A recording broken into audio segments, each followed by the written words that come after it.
hey y'all, hey y'all, hey y'all, hey y'all. Good morning. Happy Tuesday. What's up, y'all? How y'all feeling today? Yo, I hope somebody hopes to have a great day at work today, because I promise you, if you haven't had a good day at work so far, today that day, yo. Today that day, I'm calling it. Today is your day to have an amazing day at work, y'all. Good morning. We got to get our favorite on here. Y'all already know we don't do nothing without our favorite. Good morning, y'all. Happy Tuesday. Good morning, Miss Simone. How you feeling? I'm feeling great. It's going to be a great day. We made it second day. You know, Miss John, I was thinking yesterday, I was like, we missed the halfway point. Is this the third week? Yes, we about to be all the way done. Miss Joni, how? After this week, I'm on my fingers countdown for youth work. No, you're not. Yes, I am. I'm on my fingers countdown. No, we're not doing that. We're doing that. We're just getting started, Miss Joni. The sessions are only getting hotter and hotter. Somebody ain't feeling us, Miss. Y'all wanted the hot girl, hot boy summer. Here it is. Somebody ain't feeling us. No, they don't want no hot girl summer, because you know what that lead to, yo. Whoop. I meant the heart smiles. Hot girl, hot boy summer. That's the kind of summer you need, okay? Hey, yo, you know what that leads to. What they have, Miss Simone? They have a hot girl summer. Uh-huh. A pregnant girl winter. Oh, baby, no. Oh, and then a single mother spring. We ain't with it. We ain't with it, Miss Simone. Did you come up with that on the spot? Yo, I said that, yo. I said that at the top of the summer, yo. That is actually really good, Miss Jo. We're gonna revisit that. That's a whole nother Yo, that's a topic. I know people that live on that topic. Because the boys they need to be a part of this too, because it'd be the hot girl summer, hot boy summer, doing dirty in the winter. Right? And then child support spring. Jesus. No, we got to get to the bag, because that cannot be our story. I can't. We be having too much fun on here. Too many opportunities to be not my heartbeats, not the heartbeats, Miss Joni. Listen, Mo. Look, I be trying, yo. I be trying. All you can do is tell somebody. That's all you can do is tell somebody, yo. Y'all have officially been what? That shook my heart. I was not ready. Joni said single mother spring. Woo! That's all 4 seasons for y'all. Right? Please send those emails. Please get to the bag, because we do not want that to be your story. I'm trying to tell you, Miss Simone. I'm trying to tell you, Miss Simone.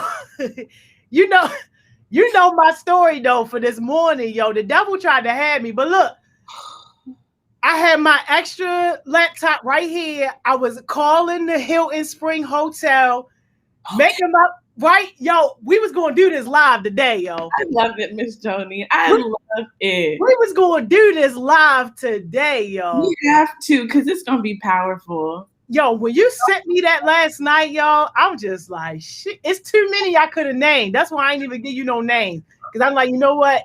It's too many. And my cuss out list over here, yo, just getting longer and longer, yo. Cuss out list. Oh, and the girls is winning. It's crazy, Miss Simone. Oh, Jesus. It's crazy. Yo, you got somebody knocking hard at the door. You talk about cuss outs, and you got somebody that ain't even never had a cuss out, yo.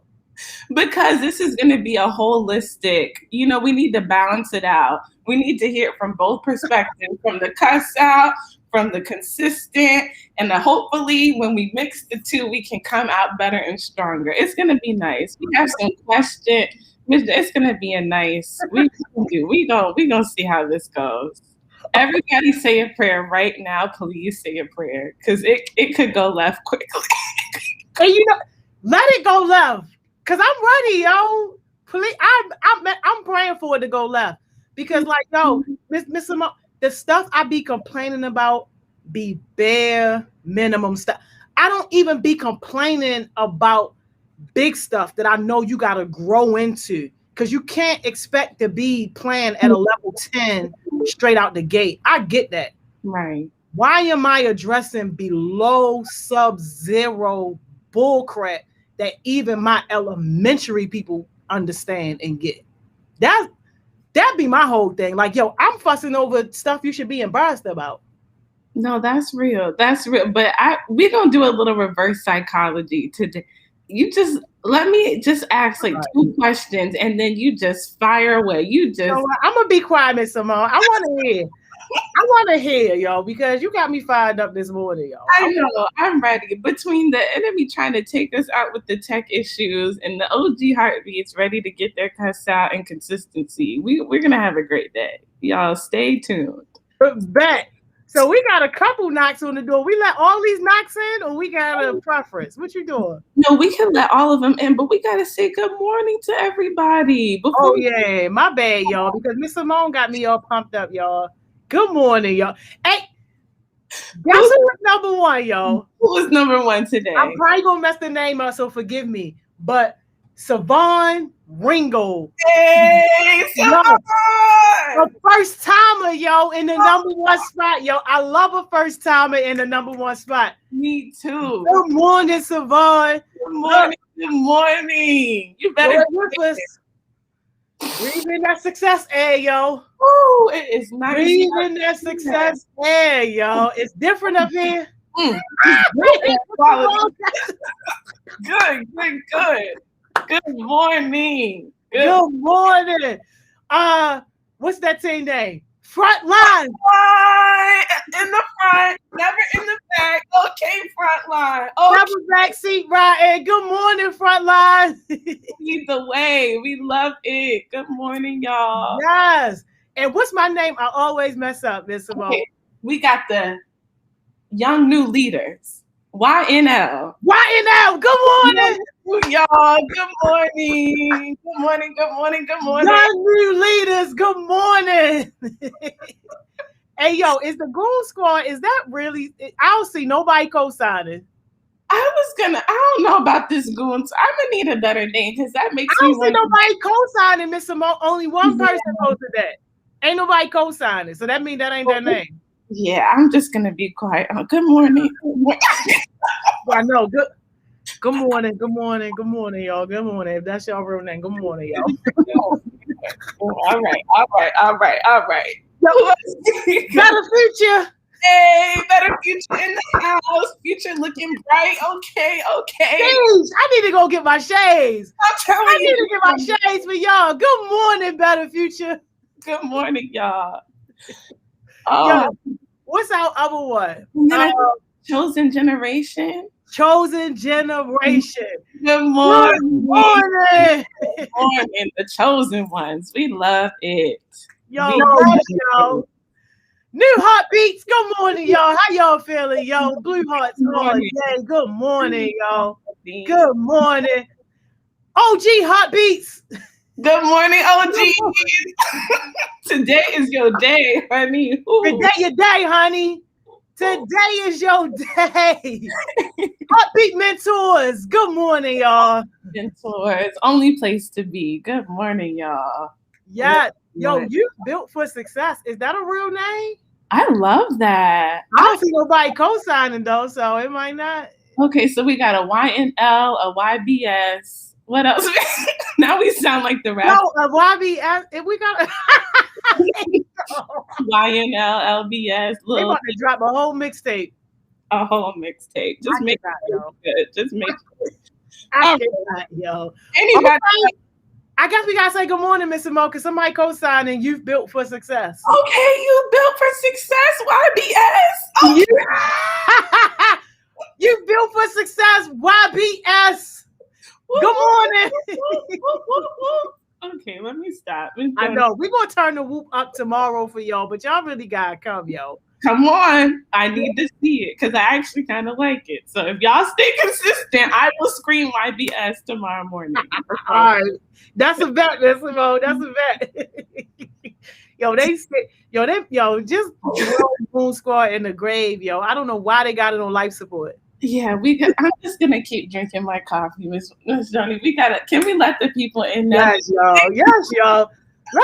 Let's let the people in, yo.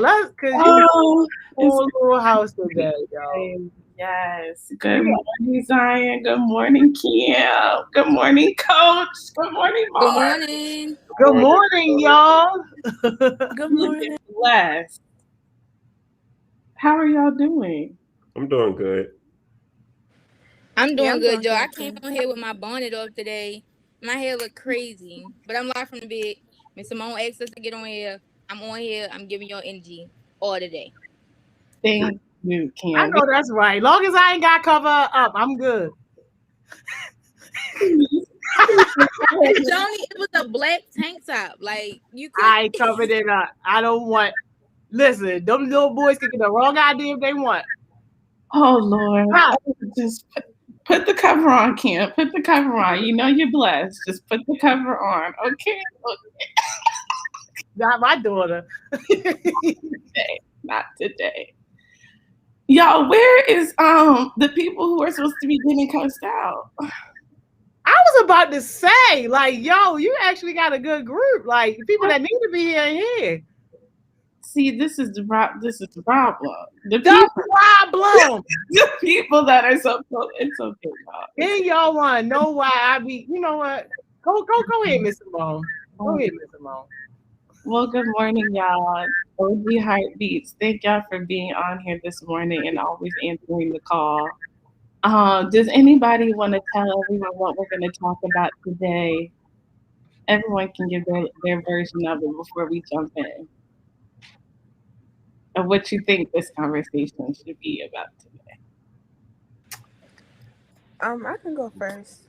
Okay. All right, so basically this conversation is going to be about accountability when it comes to all of us, and how to become a better leader and how we became a leader, and things like that. So that's just to sum it up.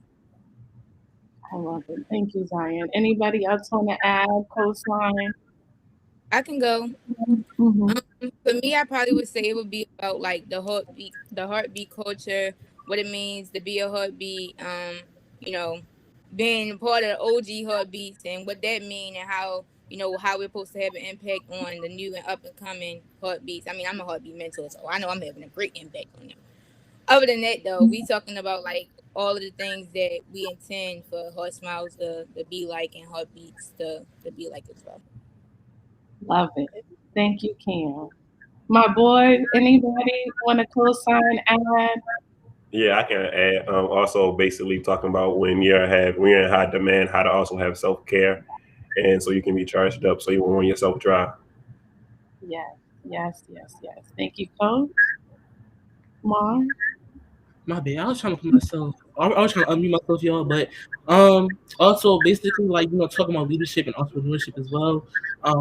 Many people call this a program, but we always call it a promise. So we're gonna talk about leadership and everything that we do. Like for the past, I've been a part of Heart Smiles for 3 years now. So everything we have been through and what we did, even mistakes we had made, from the past couple of years.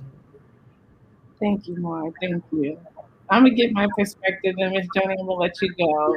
But pretty much, like everyone said so far, this is a regrouping and regrounding conversation because y'all, we know better than Heart Smiles, especially the OG, what is expected and required of us, and there is no way that we are gonna get up here and not be an example for the new heartbeat, and especially for the heartbeats, the OG heartbeats that have been consistent. There's no reason why they should be run down to the ground, have to be on every project because nobody else can be accounted for or accountable to. So we're going to have a nice little family meeting, regrouping, regrounding, and we are going to move forward from this in the name of Jesus. Miss Joni, how would you like this conversation to go today? Oh, I don't have any expectations. Like, seriously. Like, for real. Like, seriously. I want to listen and I want to answer any questions that are addressed to me. I like that. All right, y'all. So you know how we do. We're going to keep it honest, open. We're just going to really, really get to the nitty gritty so we can leave this conversation better leaders. And y'all know how we do. If we have to have a part two, we don't have a part two. Because what we're not going to do is stay in this broke bump energy space when everybody that is connected to Heart Smile is supposed to be a leader. So I'm going to start us off with our question. Good morning, Jada. Thanks for joining us. Good Yeah, morning. I was trying to join the link and it kept saying event finished, so I had to like airdrop it. Okay. Well, I'm glad you made it. Thank you for your persistence. Yes, good morning.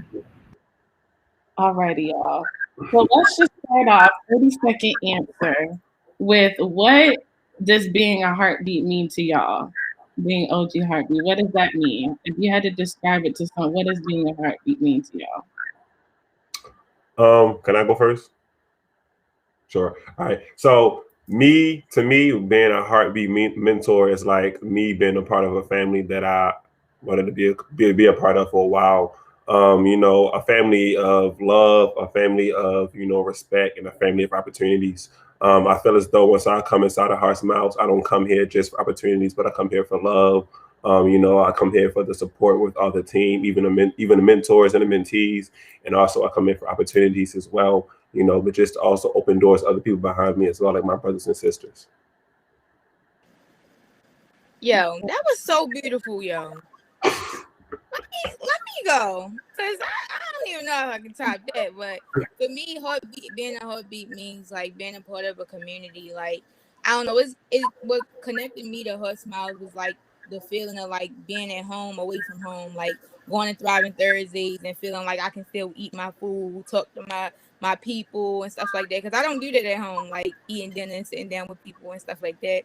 So just feeling like I'm being a part of the community and really being like impactful in a community that's around us in Baltimore City, kind of being like the 1% of the youth that's really like doing that thing and kind of trying to have that same effect on other youth that's all around us. Because heartbeats are like no other. Like if you go in any place, mayor's office, living classrooms, like we got a different rep than any other youth here in Baltimore. So that's my take. I feel nice. All right, can y'all hear me? Cause my Wi-Fi has been. All right, great. All right, as y'all know, I don't know why, but it's cold in here, so I'm wearing exclusive apparel. But what it means to be a heartbeat is, well, first I'm gonna say basically me being inside the building, as well virtual with these guys. I feel like I'm in a safe place. I feel like I'm very comfortable with, putting myself out there in front of them because, I trust them and it's all love for them as well. But also I know that we have high standards as well.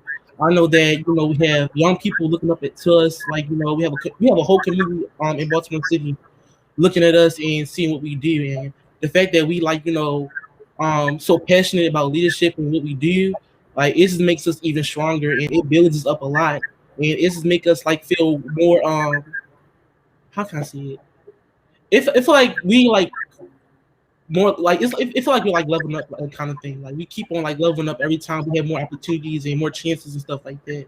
So us just getting this experience, it's just like it made me so emotional. Like, cause like if I wasn't like in Heart Smiles, it's like I don't know where would I be right now. Like I don't know what I would be doing right now. So like it's just like crazy how we was like impacted the community, and not even the community, but the professional business as well. So yeah. I'd probably be at McDonald's right now. It wasn't Miss Joni, because she kept telling me to quit. I'd probably somewhere in there been flipping burgers. You want what? A Big Mac, no onions? Okay, like. But she kept telling me to quit, and I quit. And look where I'm at now. All right, well, I could go. Well, I'm gonna just start off like I did not know what I was getting myself into when I joined Heart Smiles or the Youth Advisory Board or whatever like that. But as time went on, I just realized it was like a loving family. Like everybody knew everybody. You always going to get somebody to say hi to you, how you doing, and things like that.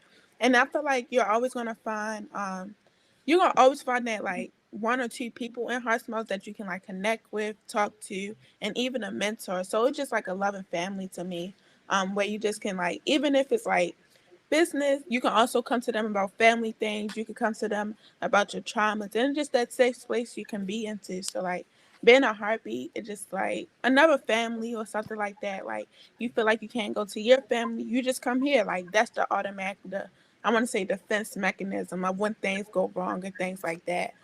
So yeah. I would say that like Heart Smiles is like basically like what does it mean? Basically saying like it's like a support system. When you join in a group of people who are already close. So you gotta get in where you fit in. Like it's not like you joining everybody dispersed off into different cliques and stuff like that. So like that basically means like when I come in, I know that if I'm responsible for a certain amount of things to get done for a certain amount of people or just myself, honestly. And like having people, like Zion said, having people who aren't my family like help impact the decisions I make is kind of better than having the people who are in my family, because then it's like my family like, oh well, we related, so I'm gonna get something up to do, when it's like I want you to be better for you, and whatever come after that comes after that.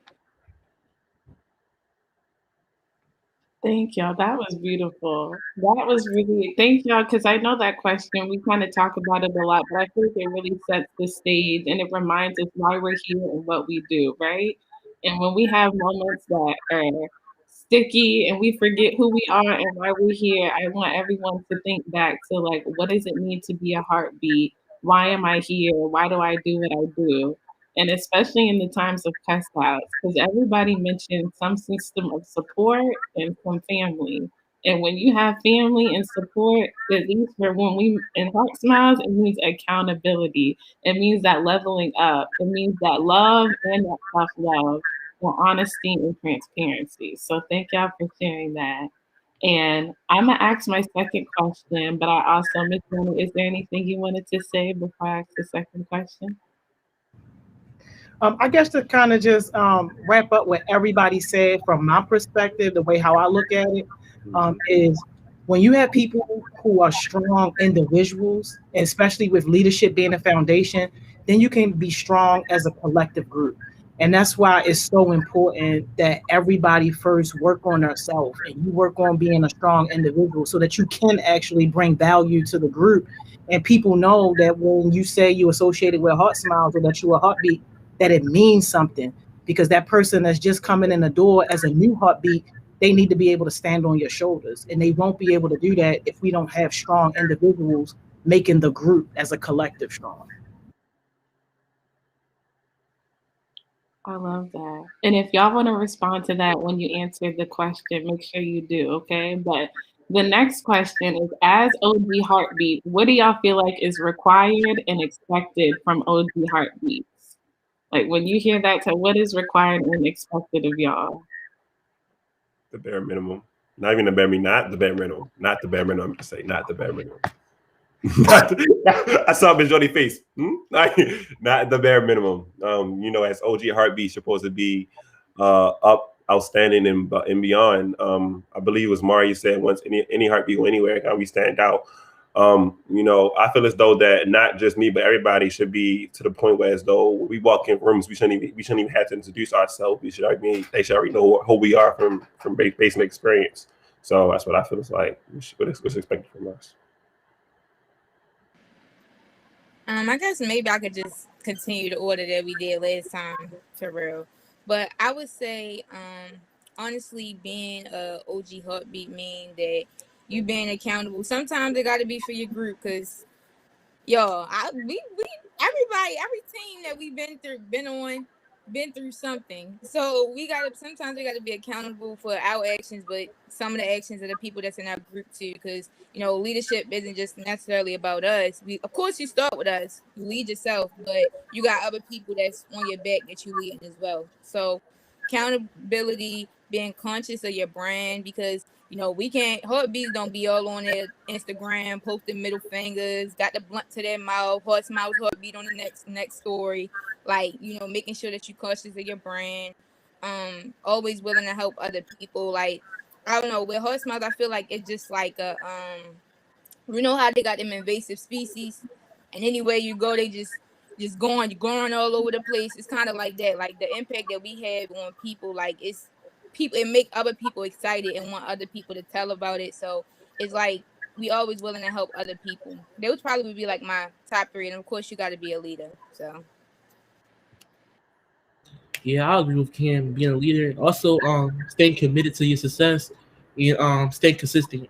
Each one of us have been a part of Heart Smiles for like 2 to 3 years now, so it's all about consistency. Like, if we were like ourselves like years ago, then like we probably won't be in the position where we're at right now. So just staying consistent and being honest with yourself. Like Ms. Joni said all the time, Heart Smiles is not for everybody, but for us to like stay in Heart Smiles, and even I got like 20, 30 cuss outs last year. It definitely pushed me like to stay with Heart Smiles even more, because I know that I have a strong team behind me, and I have like somebody that's going to be able to push me. If I have somebody that's not going to hold me accountable or not push me or hold me to high standards, then I won't be as like successful and positive thinking as I am right now. So yeah. I could say just showing up and showing out, basically. So wherever you go, like Cam said, when it comes to branding, you making sure that they remember your name and things like that. It's going to be sometimes where you feel like you're down or you don't feel like yourself with things like that. But it's just also like knowing your worth and things like that, and you just showing up to the table and bringing the name to the table of when you wear heart smiles and you wear your name. It's a lot that I could say is a lot, not a lot, but it's a lot that's going to be on your shoulders. It's a lot high expectations that's going to be there. But you have to remember, it's either you want to be successful or you don't. It's like no either or, and it's no in between, and things like that. Can I add something real quick for Jay to go? Yo, let me tell you something. Heart Smiles is not for the weak though. Like, I don't know how many little tense rooms I've been in. Like, I don't know. I'm still thinking about the last call I was on. I thought I was coming in as a mediator. I'm in some whole other stuff. But, it's not for the weak, y'all. And, it takes a lot of discipline and a lot of grit to keep going with Heart Smiles. But at the end of the day, we trying to make a representation of youth in Baltimore, change the narrative of how we're being viewed right now. Because right now they still thinking that youth in Baltimore are violent. They don't want to do nothing. But y'all see that's not true. We've involved in a variety of different opportunities in a variety of different rooms, meeting people like Mike Bloomberg, being on with Steve Harvey and people with Chicago PD, 92Q, different things like that. So it's really about upkeeping their brand, changing the narrative, and making sure that that's a consistent image or thought in your mind. Like for me, anything that I go on is like, oh, this is a higher purpose. I might not want to do it. Telling y'all, sometimes I really just don't feel like doing it. I don't want to be bothered. But at the end of the day, we got a mission that we here to accomplish. And that's something that you got to keep in your mind with that discipline to keep going and being a part of Heart Smiles and making an impact here in Baltimore. Okay. I would say that like what's required from a heartbeat is just being able to learn and grow from stuff that happened from other people and from like your team members, the people around you basically, and like being able to differentiate, okay, this is what they did right, this is what they did wrong, this is what I could do differently if this the subject or the issue ever arises for me. Just learning from other people, like, because you like Ms. Joni said, she really be looking for people who are ready to learn, like really that's it. So being able to like learn through the differences and grow through them and stuff like that, and also having strength, because being a leader not always easy. It's quite hard, like real hard sometimes, and like you just have to be able to have like self-control, just the basic stuff that a person can learn from anybody, like stuff that you may not learn at home.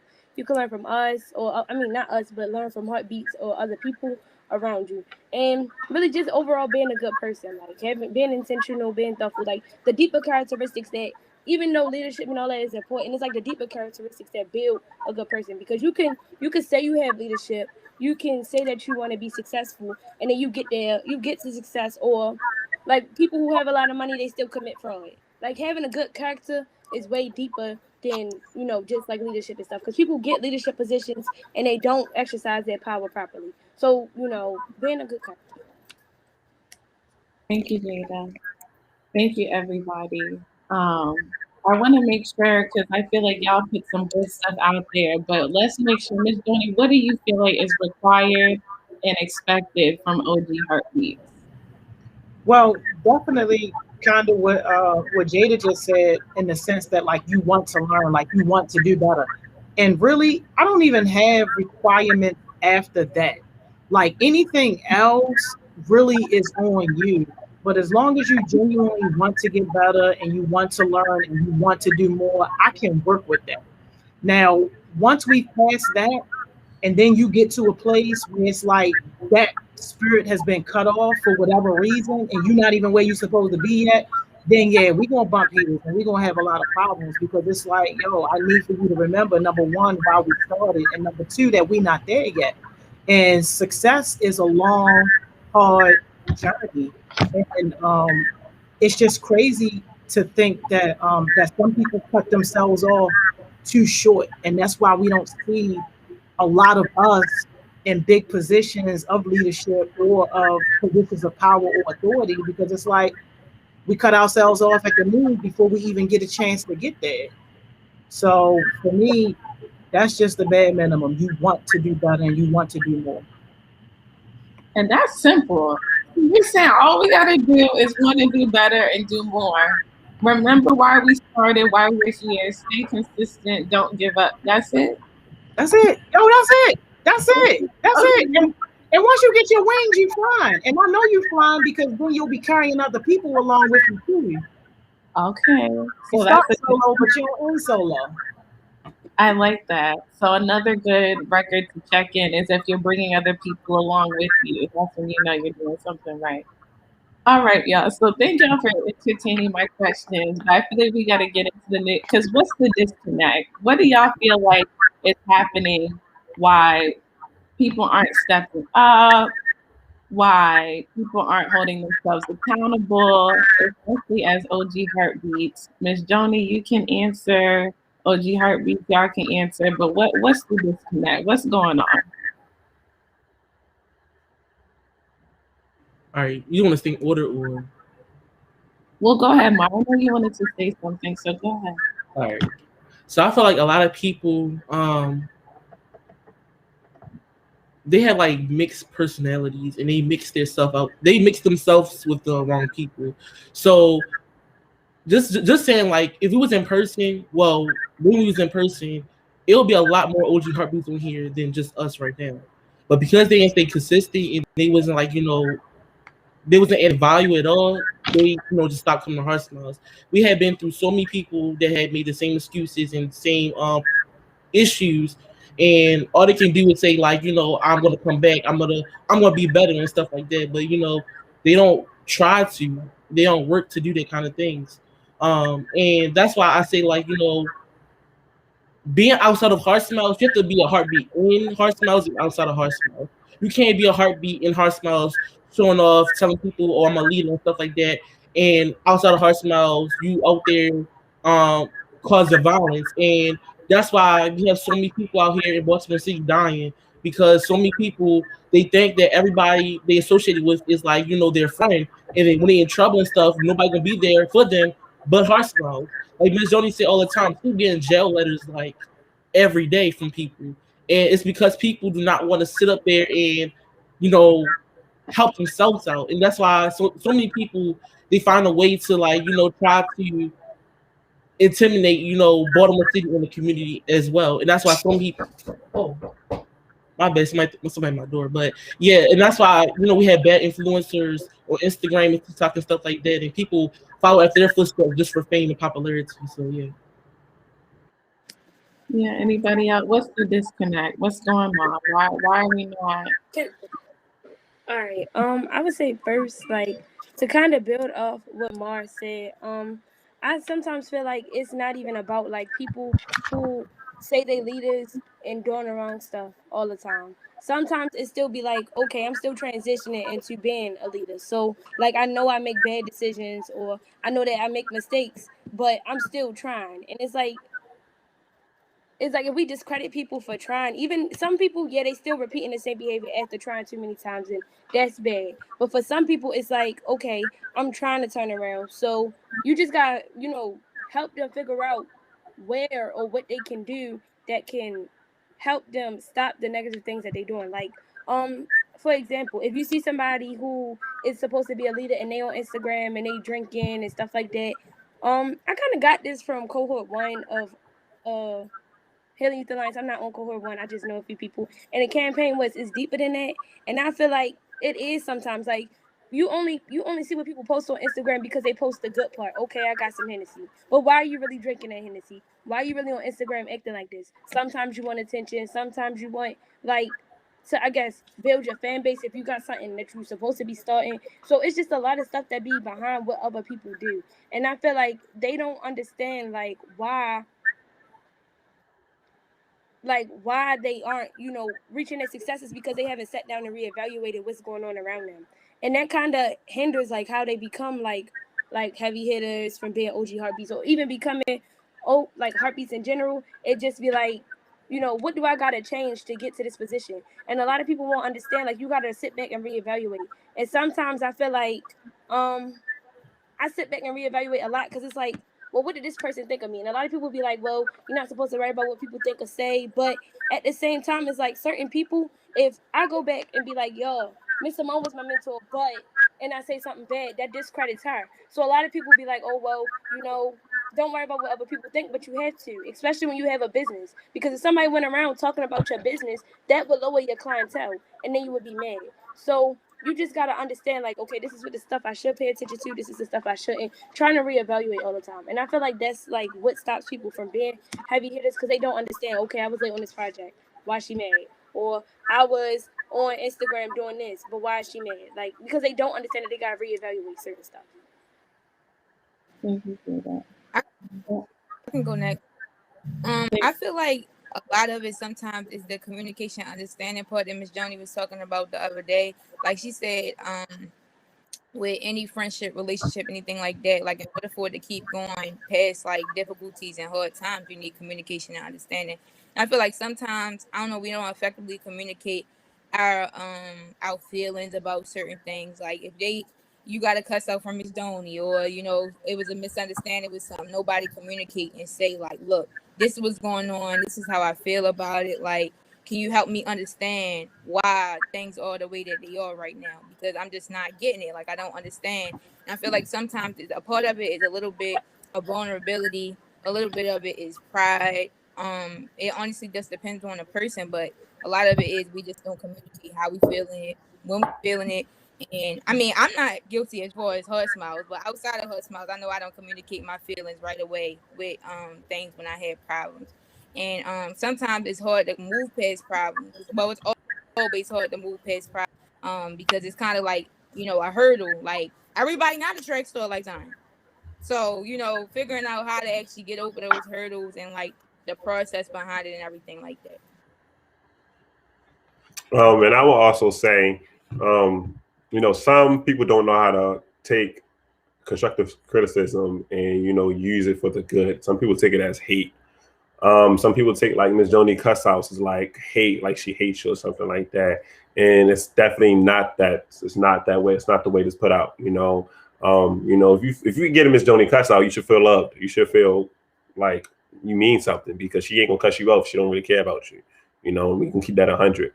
But I just feel as though that people need to learn how to basically take the constructive criticism and use it as to the point where as though they can use it for something better and stop using it as hate. Like, I feel as though like she hate me because I'm late to this meeting, or she hate me because I didn't join the success session, or she hate me because like it's not that way. It's she wants success for you. She see potential inside of you, but you don't see it in yourself. So therefore, she got to give you a praise cuss out to make you feel better for you, to make you feel bad about yourself, so you can actually turn yourself around. And people don't understand that kind of scenario like other people do. So I feel as though people need to learn how to take that constructive criticism. Miss Joni, I got a quick question for you. So like, I just heard what Coach Johnson said. So because I never got a cuss out, so I can't really speak, or like I've never really talked to nobody that got a cuss out, asked like every detail of the cuss out for real. Because I don't know, I really don't want to hear all that. But I would say like before you start cussing them out, do you state your intentions before you cuss them out, or like, because I don't think like I don't know if you like just answer that question first, because I don't want to be like all over the place. It depends on the situation. I don't think anybody has ever been like 100% blindsided. Most of the time, I don't even get to cuss people out right away. I got a text message from last night right now saying I'm ready for my cuss out. Like most times, people already know like that it's coming. So I can't say whether or not like 100% sure whether or not people are feeling blindsided, but I know for a fact that from my perspective, I don't think that most times is blindsided. And yes, I let people know clearly what the issues are. And 9 times out of 10, they are simple things that they already know. It's never even above people's head. I think maybe like I don't know, maybe I don't know, not have it be misconstrued because I don't know. I never heard nobody say that they felt like hated or anything from a cuss out. I always thought that this was out of love. I don't know. That's my common conception, whatever. But maybe like it would be helpful for you to state that your intention is out of love every time that you come to a cuss out. So nobody ever really feels that way. But I mean, I can't speak from experience because I never had it. I'm not gonna waste my breath on somebody I don't love. I think everybody know that. Now, if I don't talk to you, worry. If you did some messed up stuff and I don't say a peep, then you need to worry about whether or not I feel about you and your future.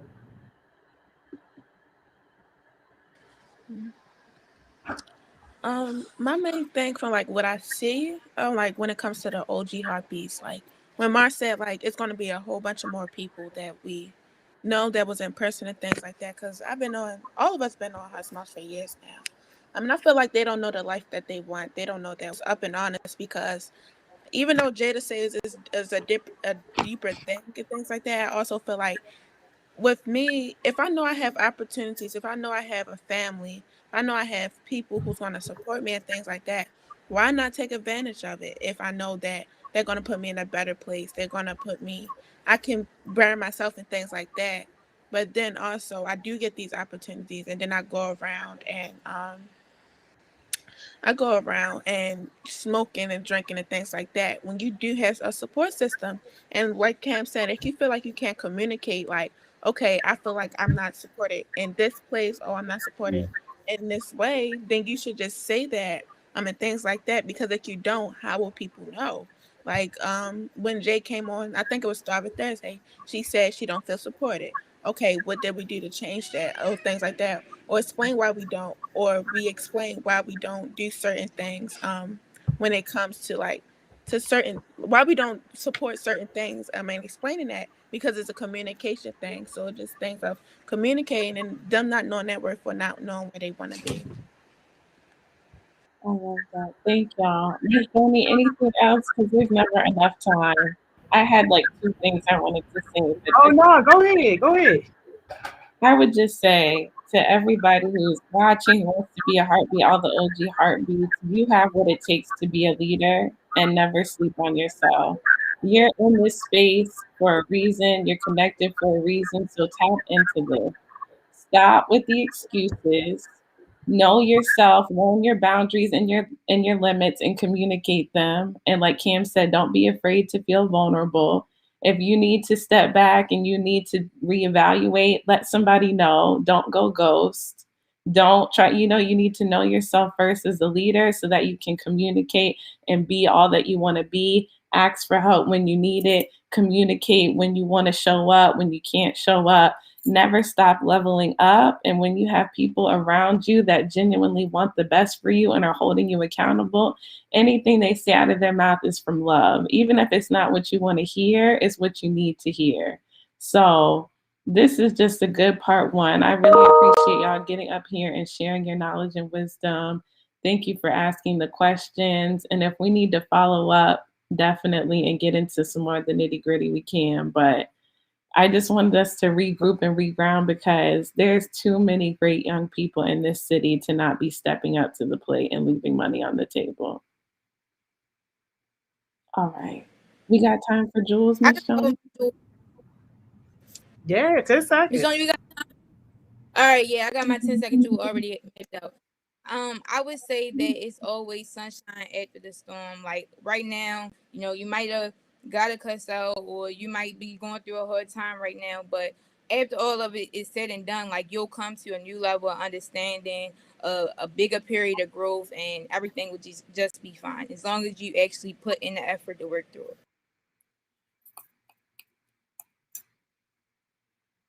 Who's next?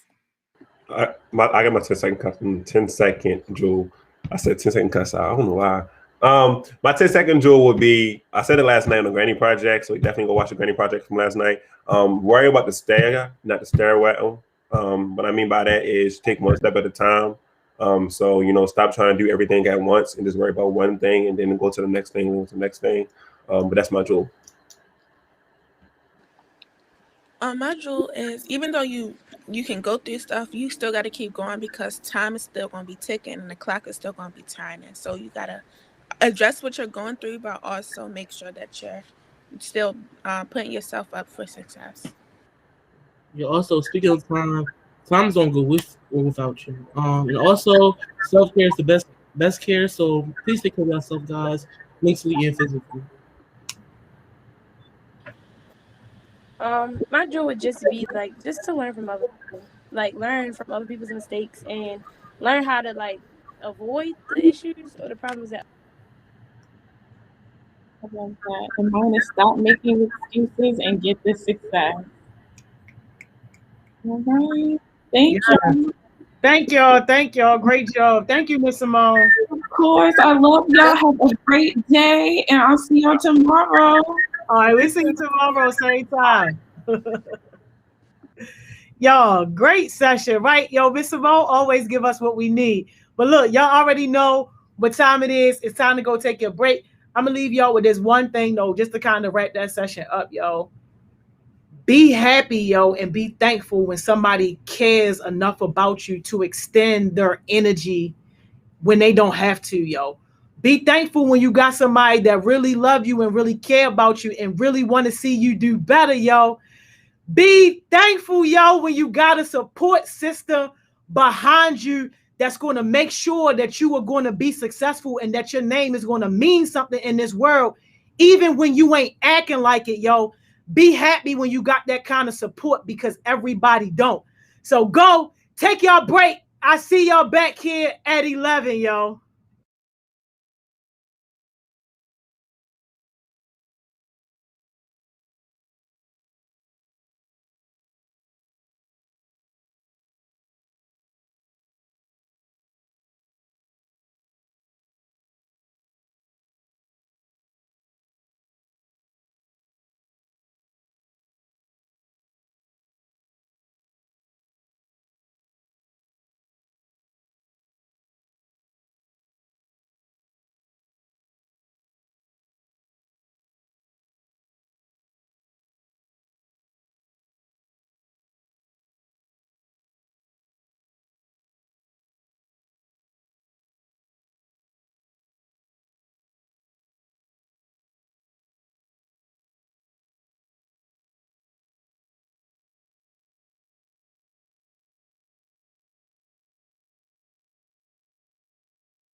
Welcome back, welcome back, welcome back, y'all. We are back. I hope somebody had a good break, y'all. I hope y'all had a good break. Listen, you know how we do it. We have a fire guest mentor spot every single day. But y'all, before we get into our guest mentor spot, y'all, I gotta tell y'all something real quick.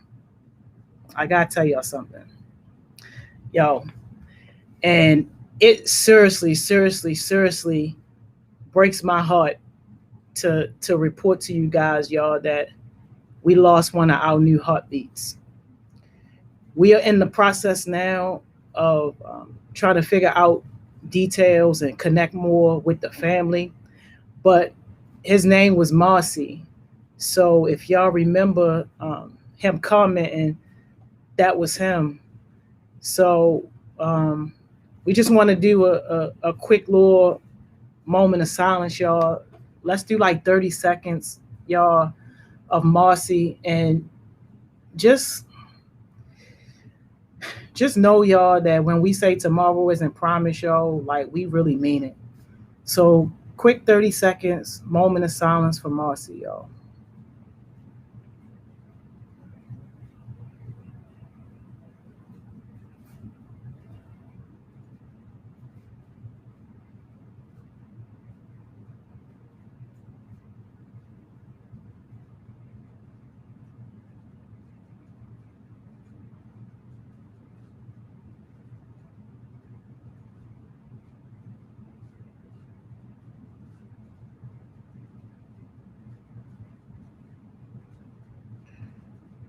Thank y'all so much.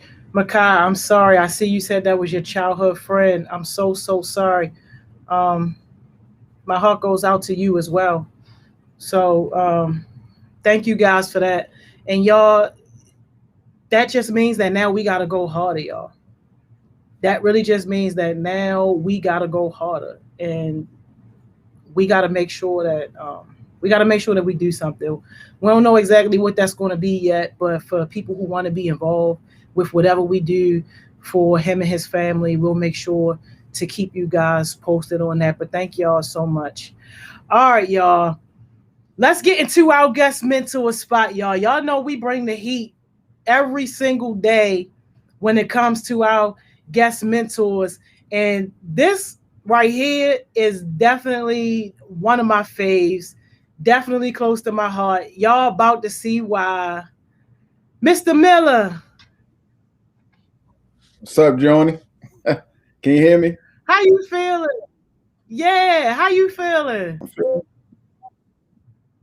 I'm feeling real good, real good. Glad to be on this platform yet again. I made the cut, so I'm excited about the conversation. Don't do that. Thank you so much. You know you my fave. Don't even do that. Thank you so much for taking the time out of your busy schedule, because I know you got a lot of things going on nowadays, and we're gonna get into all of that. But we really appreciate you. Thank you. And especially here. now. I mean, it's summertime, you know what I mean? So it's busy, but it's a different type of busy, you know. So, you know, there's always time, you know, if you have a need, you know, I'm there. So it is just about you reaching out, saying, "Hey, here's what I need," and I move things around. It's just that simple. Just that simple. Thank you, Mr. Miller. You are crazy, man. And you know what? This is like right on time that we have a Black man here to kind of talk to our heartbeats, especially our boy heartbeats, in the midst of the fact that we just found out that one of our new heartbeats passed away. Now, we don't know any details or anything like that yet, but like we all know that young Black men are just dropping way too early. Yeah,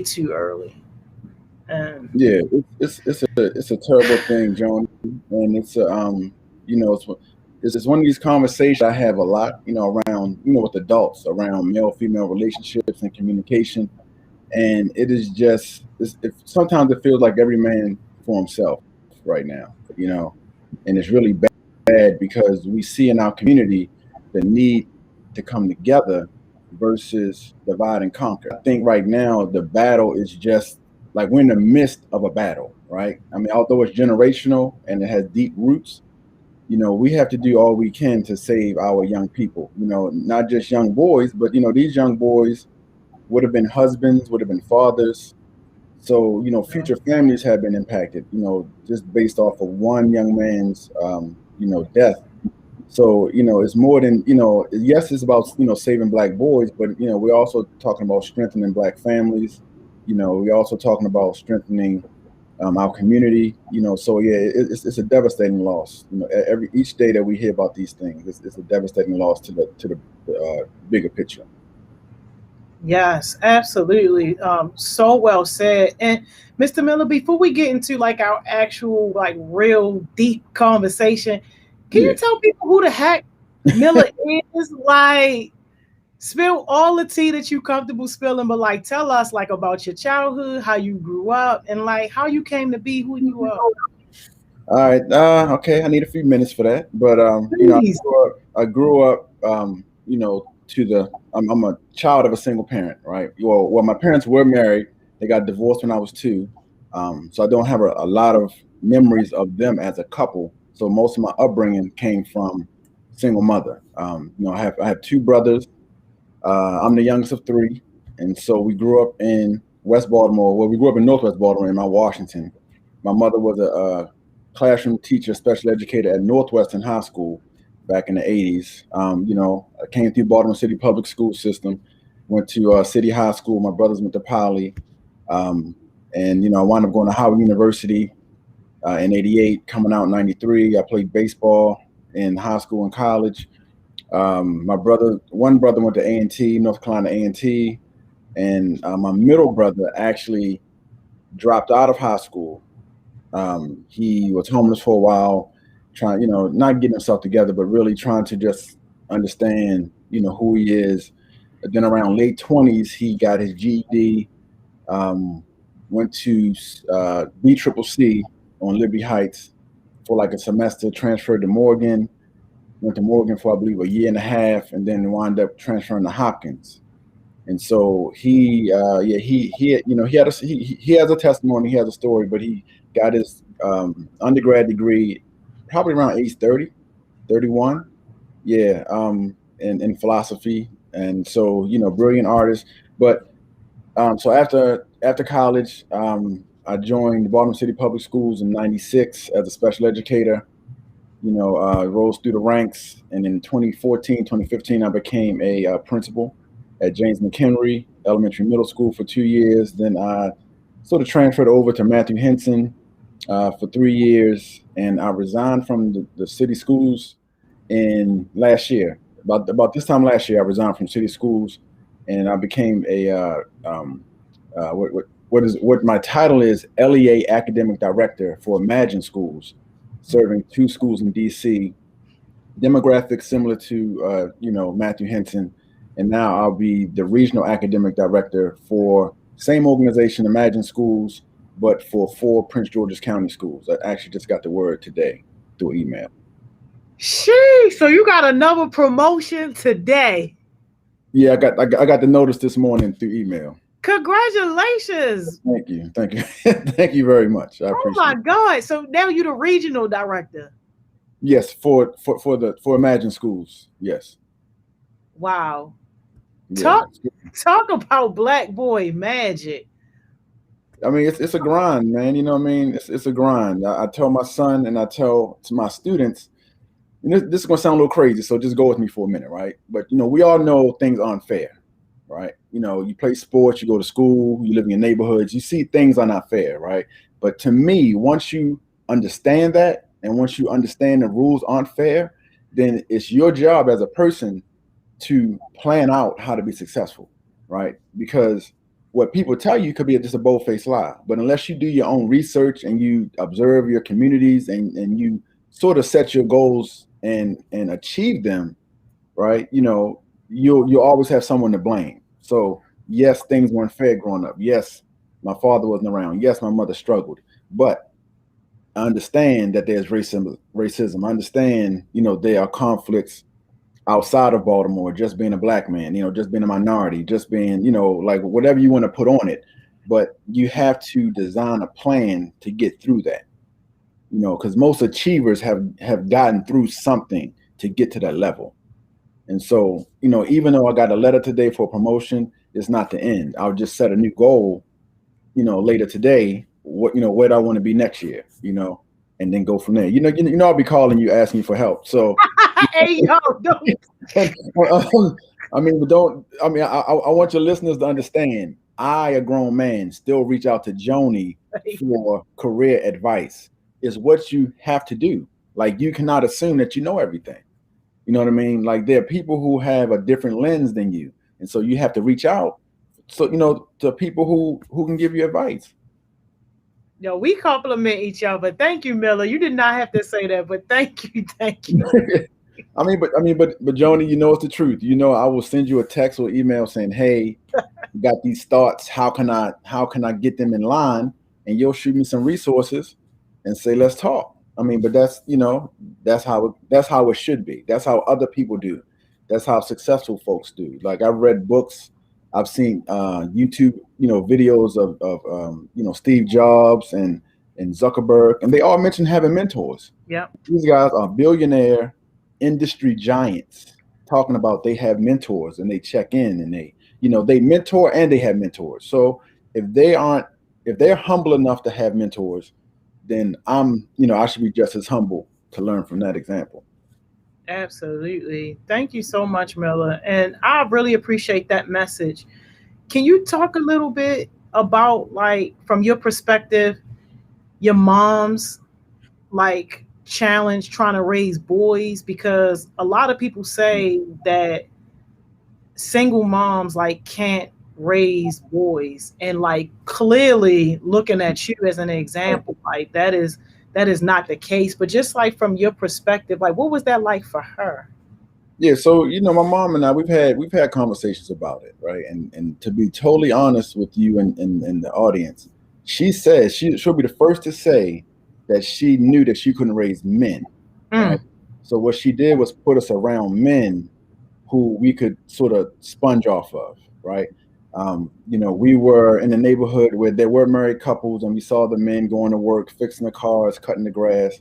So we had examples of good men, and then we also had men in the neighborhood that weren't doing, that weren't the best examples, right? So what my brothers and I did, probably good that we were all boys, is when we would have our conversations, we would sort of dissect the men in our lives. What do we like about this neighbor? What do we like about that guy? This neighbor is very cool. This neighbor, he's more, just sort of building our own image of a man, right? Because we saw both sides. Even our father, he wasn't around, right? So what he taught us was what not to do. And instead of, we had our own feelings, individual feelings about him, but it was always like, when I have kids, I'm going to do this. When I have kids, I'm going to be there, because we could experience that. But then we could look at men in the neighborhood and say, oh, that man has 3 kids, but he's going to work every day. He's disciplining them. He's doing his part, as a man and a husband.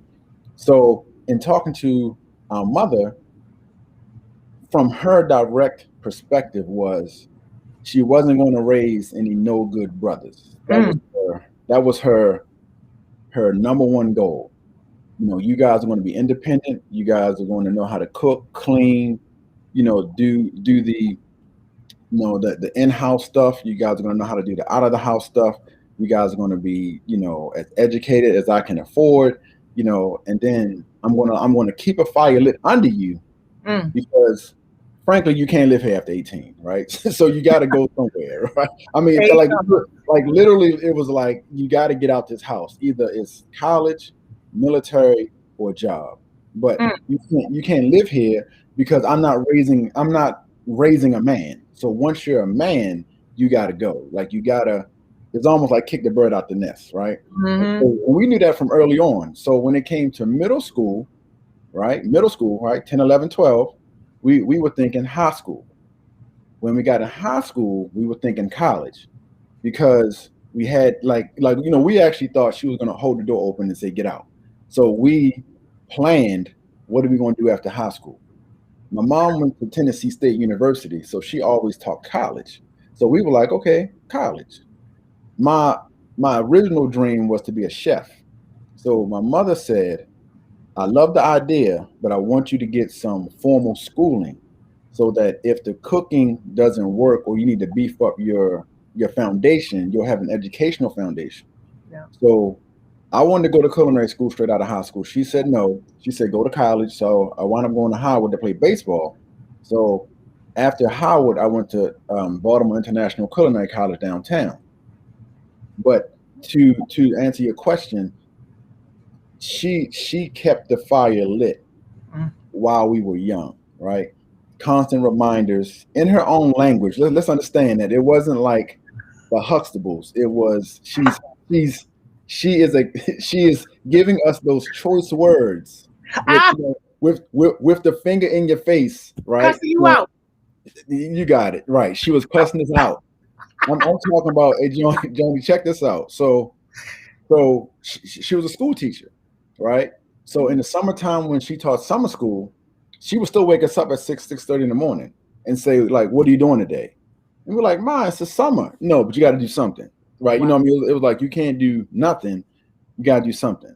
And it drove us nuts because we were like, Ma, you have summer school. Like, we don't have summer school, you know? So like, sort of like, not like leave us alone, but Ma, what are you doing? I graduated from City June 4th. That was a Saturday. Monday morning, which was June 6th, right? 2 days later, she comes in my room, 6 o'clock in the morning. I'm still glowing from graduating. Slams herself on my bed and said, what are you doing this summer?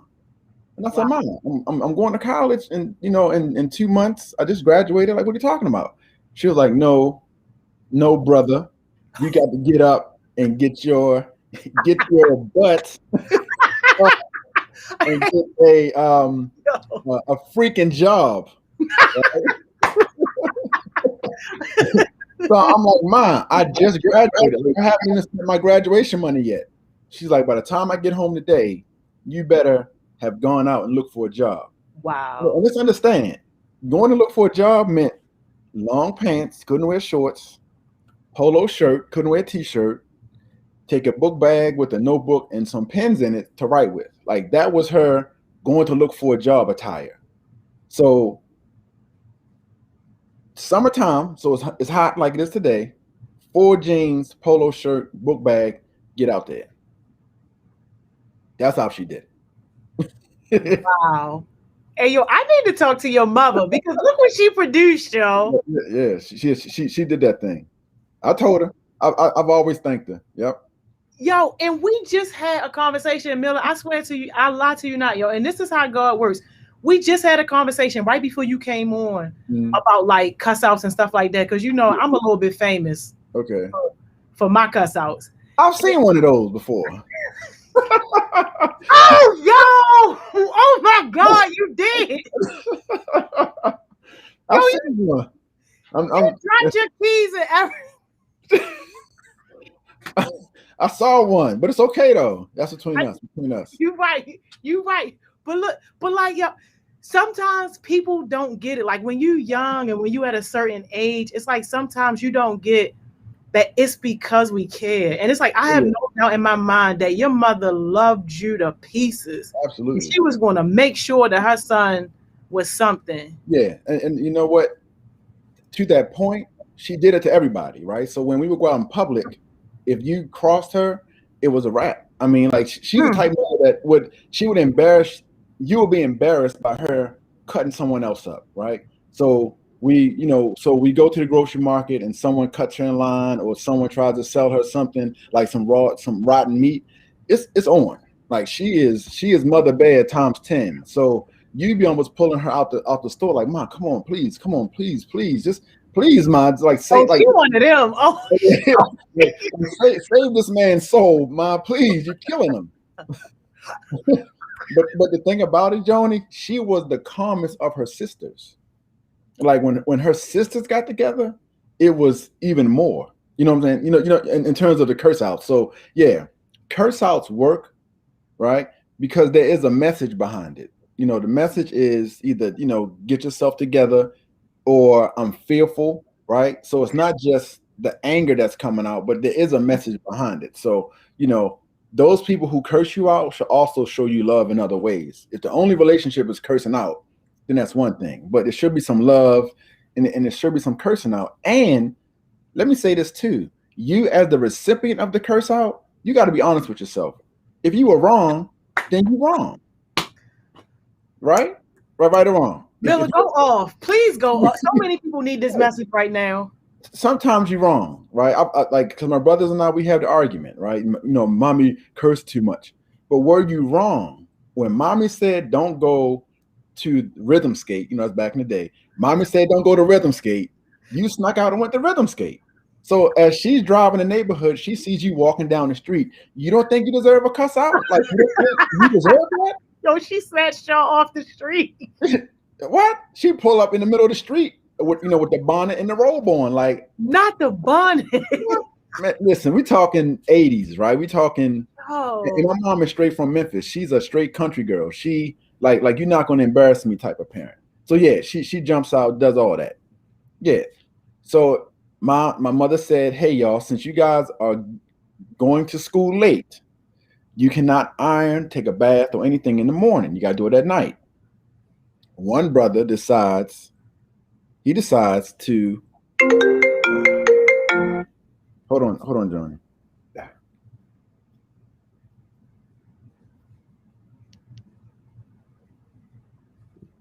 Sorry about that, Johnny. No, you good. Yeah, we need our story time with you. Yeah, I got you. Yeah, so she told us don't iron or don't prepare at night. Don't do anything in the morning.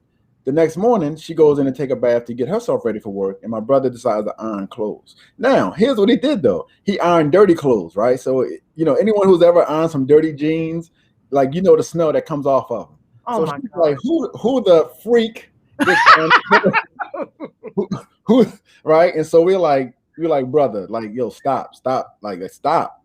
She gets out with the towel on, with the belt, and literally chases him out the house. She chases him out the house with the towel on, Joni. Stop, yo. Swinging the belt. Yeah, absolutely.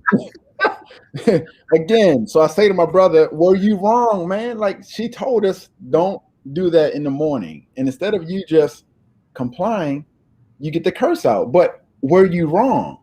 You know what I mean? So because my oldest brother and I, we didn't get cursed out. Why? Because we followed directions.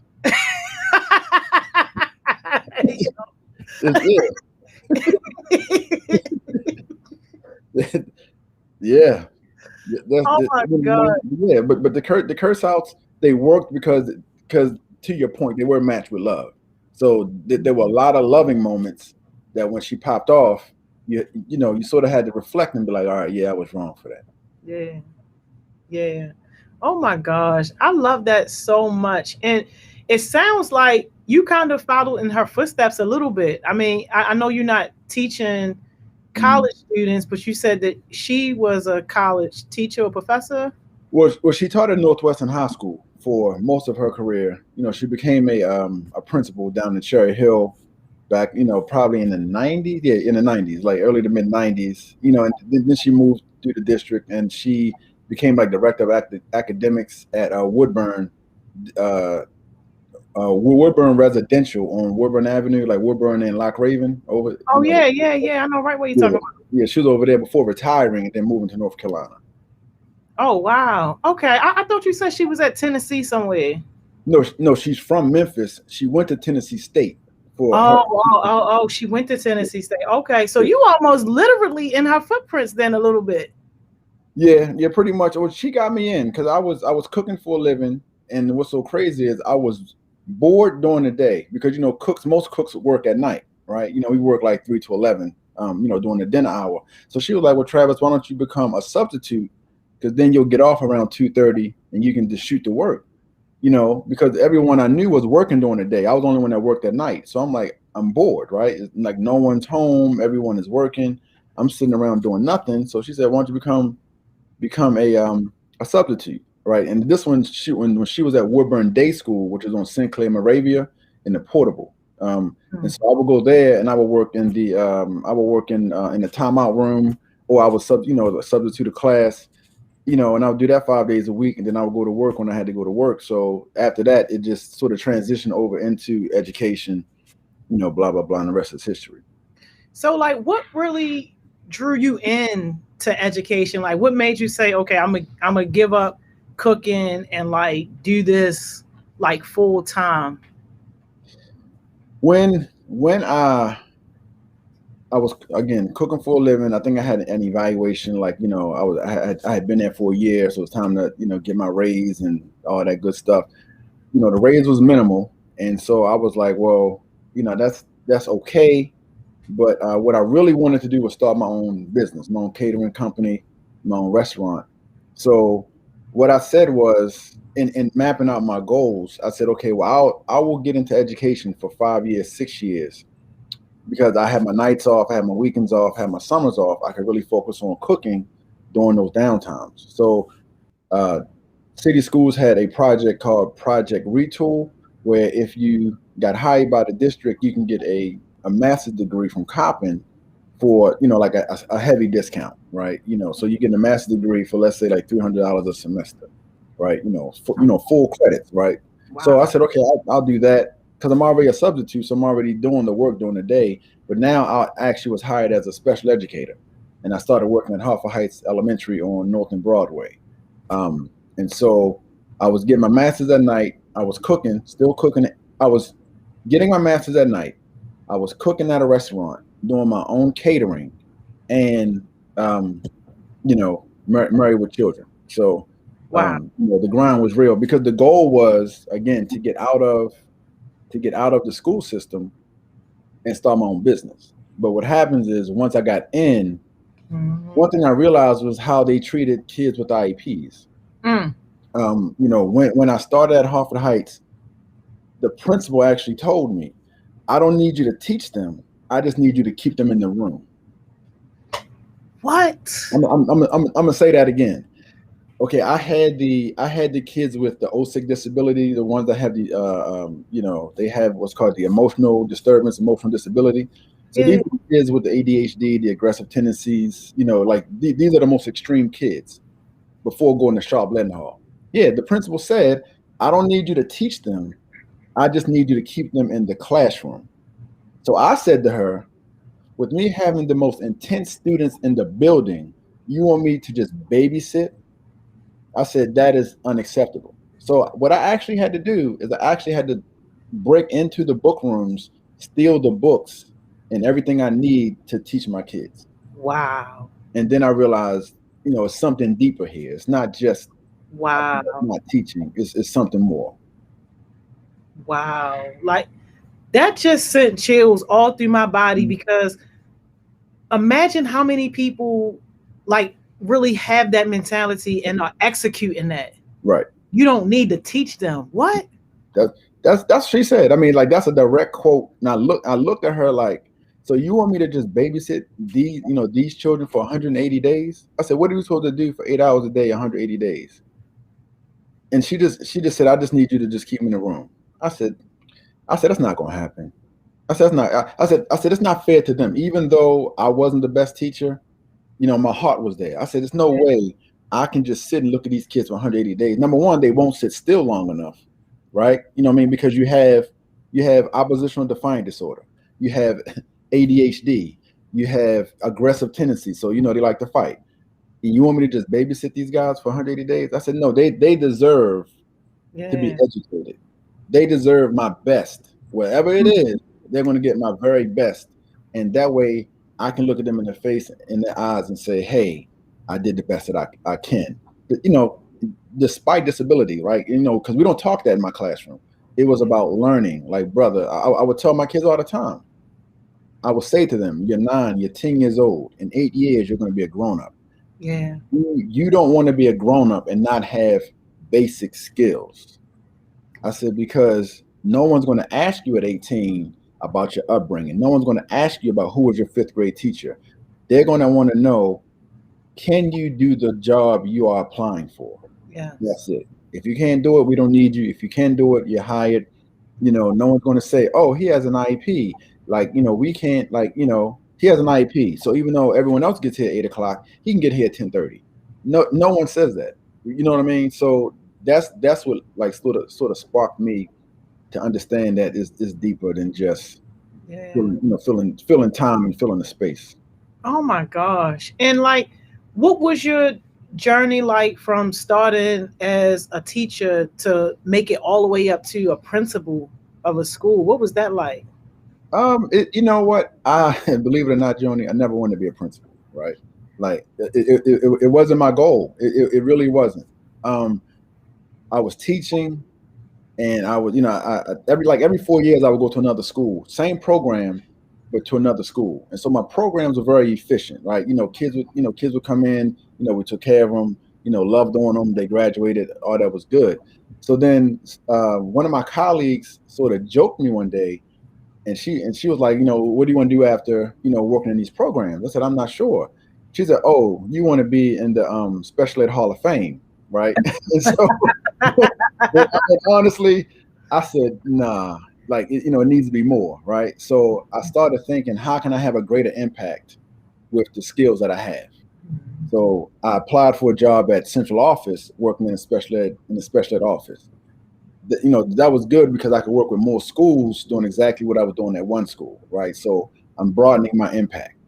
And then when Dr. Alonzo came and left, I said, okay, I sort of challenged myself, right? Like, what's next? I've been at central office for 7 years.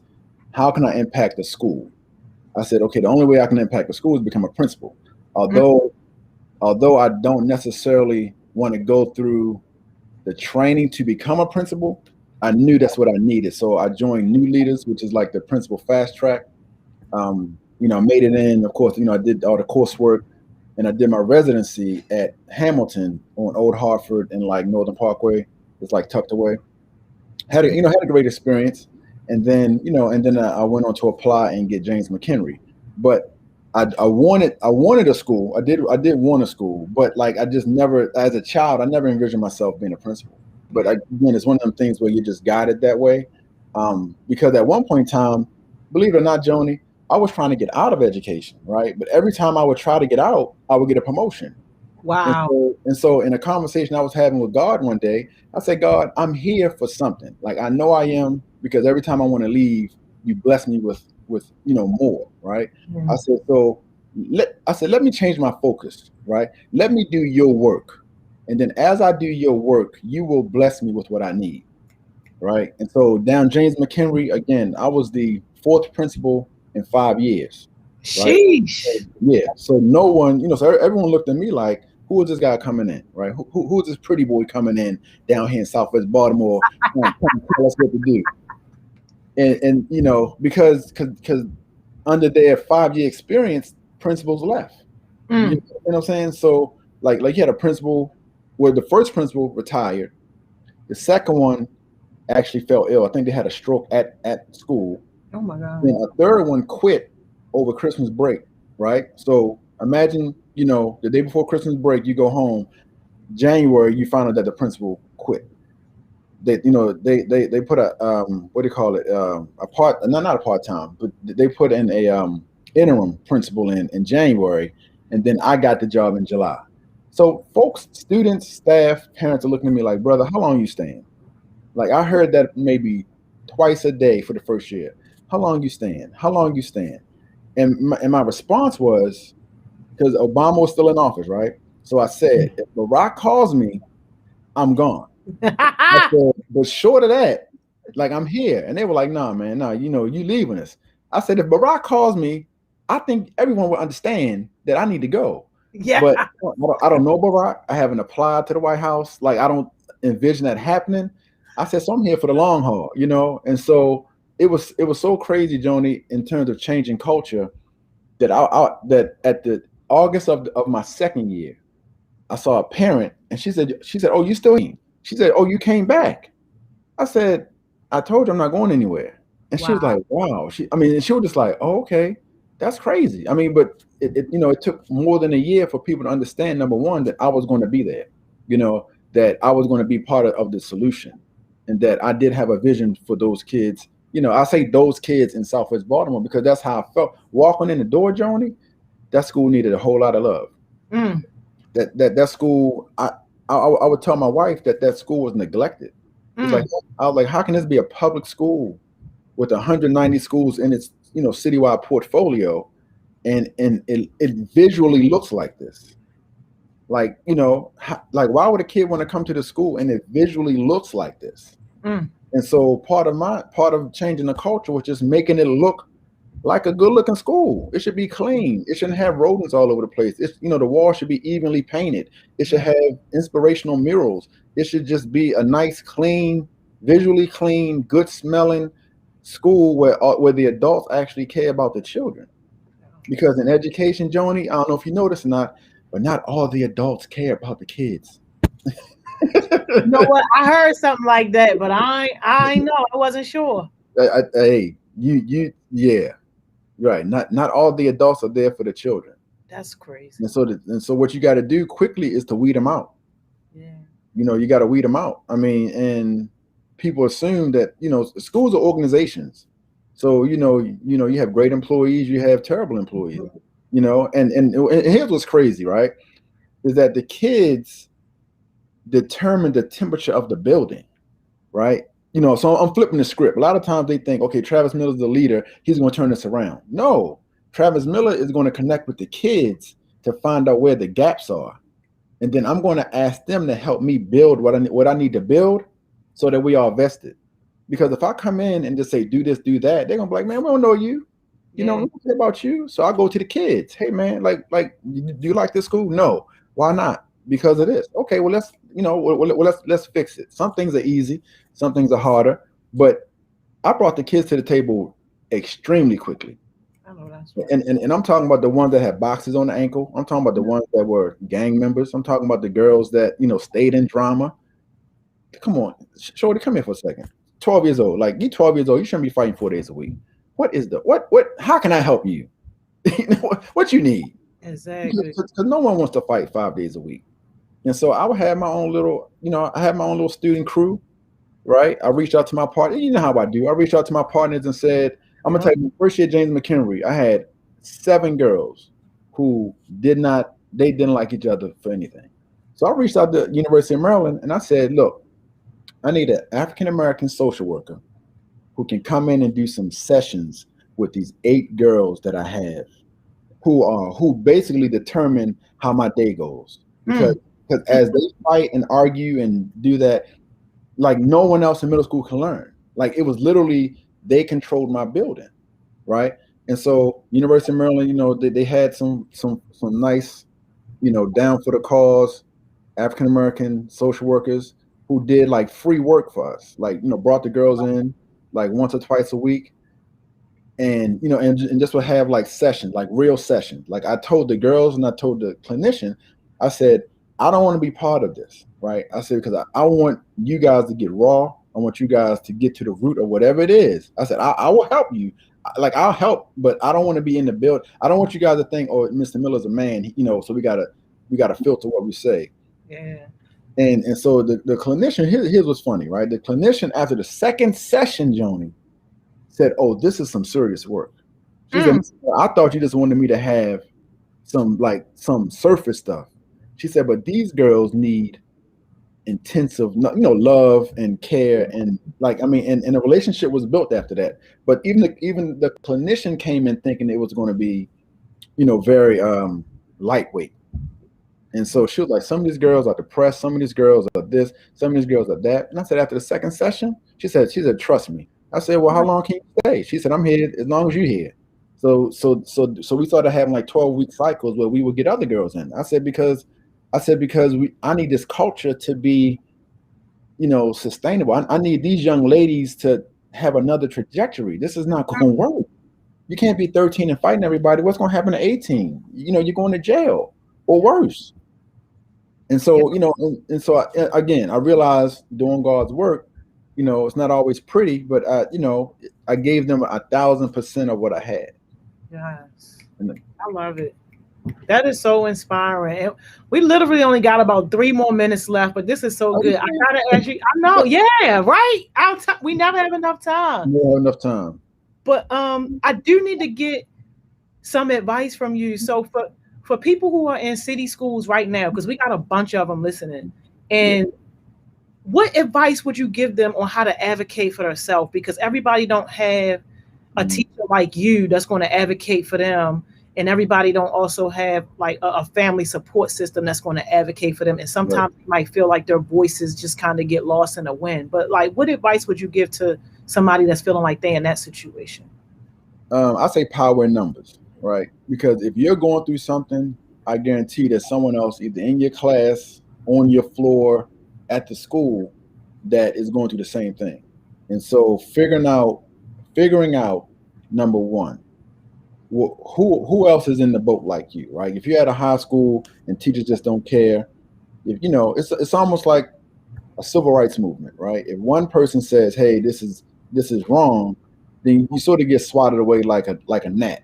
But if you get a group of people who have done their research and have it planned out, then you can demand to sit at the table, right? And if your school won't listen, there's always a school board, because those school board meetings are public meetings. They're recorded. The news is there, and I'm not gonna say put people on blast, but you got to be honest, right? You have one life as a person. You have one life. You should demand the highest level of instruction. You should demand a safe school. You should demand qualified teachers. It's okay for you to demand that. And sometimes it just takes two students, because what's going on at your school probably is going on at another school. And so when you get students to say, hey, here's what's trending, right? Here's what's trending. We don't like it. I have goals and dreams, and these teachers aren't meeting the mark. Yeah, I mean, students are the customers. They're the clients. They're the ones that should dictate how we move. If the students are saying this is not working, then something needs to happen. Because I told you I grew up in Mount Washington, right?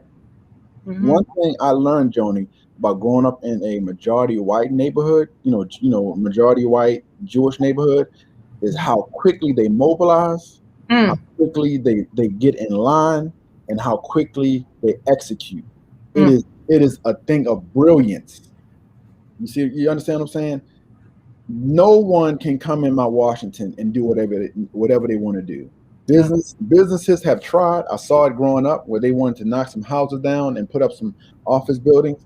Man, they shut that down through protests, through petitions, meeting with. I mean, it was a thing of beauty. If all neighborhoods could get that, right? If students could get that from a school level, then like you would see massive change. Wow. And it's just one of those things where students, I think, need to mobilize, get a mentor, get someone to give them the polish that they need, so that when they speak in front of, certain individuals, it's very targeted. Like, I love the work that you do at Heart Smiles, where you guys are talking to professionals and you allow the kids to lead the conversation, because it's practice.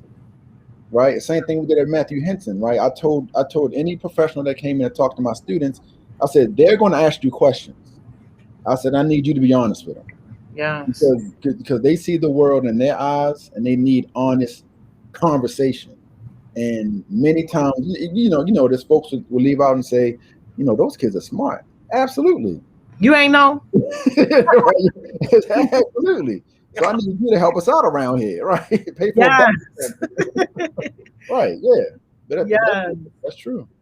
Thank you, Miller. This was such an amazing conversation. I love you to death. Absolutely.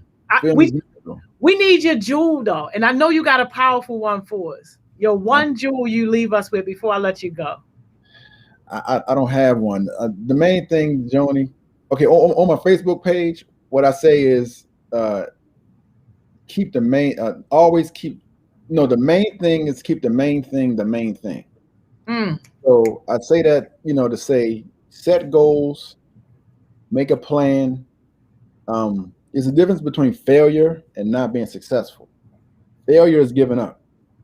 Not being successful allows you to make adjustments, right? So if you have a plan, You say in 2022, I want to be here, right? 2022 comes, you're not there. It's not because you're a failure. You need to go back and reflect and say, okay, well, 2023, I want to be there. And then you keep pushing. I mean, again, Steve Jobs, Zuckerberg, they didn't hit a home run every time, right? You know, I'm trying to teach my grandson now that in baseball, if you have a 300 average, batting average, that means you hit the ball 3 out of 10 times. You make it to Hall of Fame. 3 out of 10, that's 30%. That means you fail 7 times and you're in the Hall of Fame. I said, so it's not about being perfect. And I think too many times, Joan, and then I'll let you go. In the Black community, if you're not the king of the hill or the queen of the hill, people look at you like you're less than, right? And we're the only race that does that. Our Black boys, if you're not the alpha male, if you're not the one ruling the school or making all the money, then you're less than. But it's all a process. It's all a process. Thank you so much, Mr. Miller. You are the best. Thank you. The very best. You know, I'm gonna be talking to you, but thank you so much for your time today. Yes. No problem. Anytime you need me, Joni, I'm back. Anytime. You already know. See you. Enjoy the rest of your day. You too. Thanks. Okay. What I tell y'all? Now y'all see why I love Mr. Miller. Yo, go ahead and take your break. I see y'all back here at 12 o'clock.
We back. We are back. Welcome back, yo. Welcome back. I hope somebody had a good little break, yo. I hope y'all had a nice little break. Y'all, wasn't Mr. Miller the truth, yo? Wasn't Mr. Miller the truth? And look, y'all, I believe, like, seriously, everything happens for a reason, yo. And that conversation, especially the top of that conversation, y'all, that conversation happened for a reason. And thinking about our session with Miss Simone, he wasn't even on that session, yo. He wasn't even listening to what we were saying. That man had no idea what we were talking about. And yet he came on and said something that connected so perfectly. Like, yo, I hope somebody catching these lessons, yo. I hope somebody catching these lessons. But all right, y'all know what we got to do, yo. We got to get our other favorite back on here. Y'all already know. 12 o'clock, Miss Money Mo. What's up, Miss Money Mo? Hey. How you feeling, yo? I'm good. How are you? Yo, I'm blessed, yo. I'm blessed. You know, aside from our tragic news today, and I thank you for taking the lead on that. Y'all, Miss Money Mo was the one who connected with Moss's family for us and talked to his parents and all that. So she's been really on the front line helping us out. So I appreciate you for that. But other than that, I'm good, yo. Yeah, it's a hard space to be in, definitely. But my heart goes out to, you know, his friends and his family and just everybody who's been affected by that.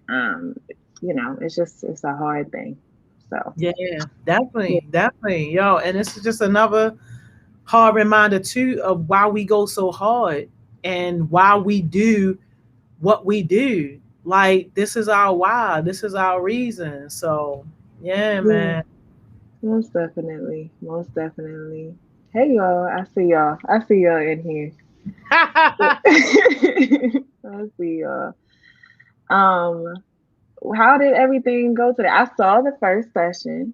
That was a good one. It was cool. It was cool. The first session was cool. I'm gonna give it that. But did you hear like the first part of Mr. Miller's? No, I completely missed his whole thing. I know. Oh, Hunty. So hold your breath real quick. Oh no. Okay. So you know how I ask everybody, you know, like, tell us about your childhood and all that or whatever, right? Mm-hmm. He goes into talking about his mother, how his mother was a single mother, single parent, raising 3 boys, and how she used to cuss them out regularly. I'm not playing. Hey, yo, for real. Yo, ask them. Yo, and he goes into like really just talking about how that helped him. And I'm not playing. For real. And how him and his brothers had to always reflect and think, yeah, mommy cussed us out, but was we wrong? What did we do? And that was always the question that they asked themselves first. What did we do? And like, yo, I'm just like, yo, God be knowing. God be knowing who to send. He be knowing what conversations need to be had. Here's this successful Black man, yo, talking about how now in his adulthood years, he thanked his mother for being that hard on him. Yeah. And how them cuss outs helped him. Yo, I'm telling you, I find myself saying it at least once every day of my life, yo. Them cuss outs either gonna make you bitter or they gonna make you better, yo. And you gotta decide which one is going to be, yo. You gonna be bitter about it or you gonna be better about it? Do you feel like you're getting more bitter these days? Is that what we said? Do you feel like my cuss out days about to be over? I'm about to stop. Oh yeah. I'm going to retire myself from cuss outs. What's her smiles without Miss Joni's cuss outs though? I don't even know, but we gonna find out. I'm gonna retire myself.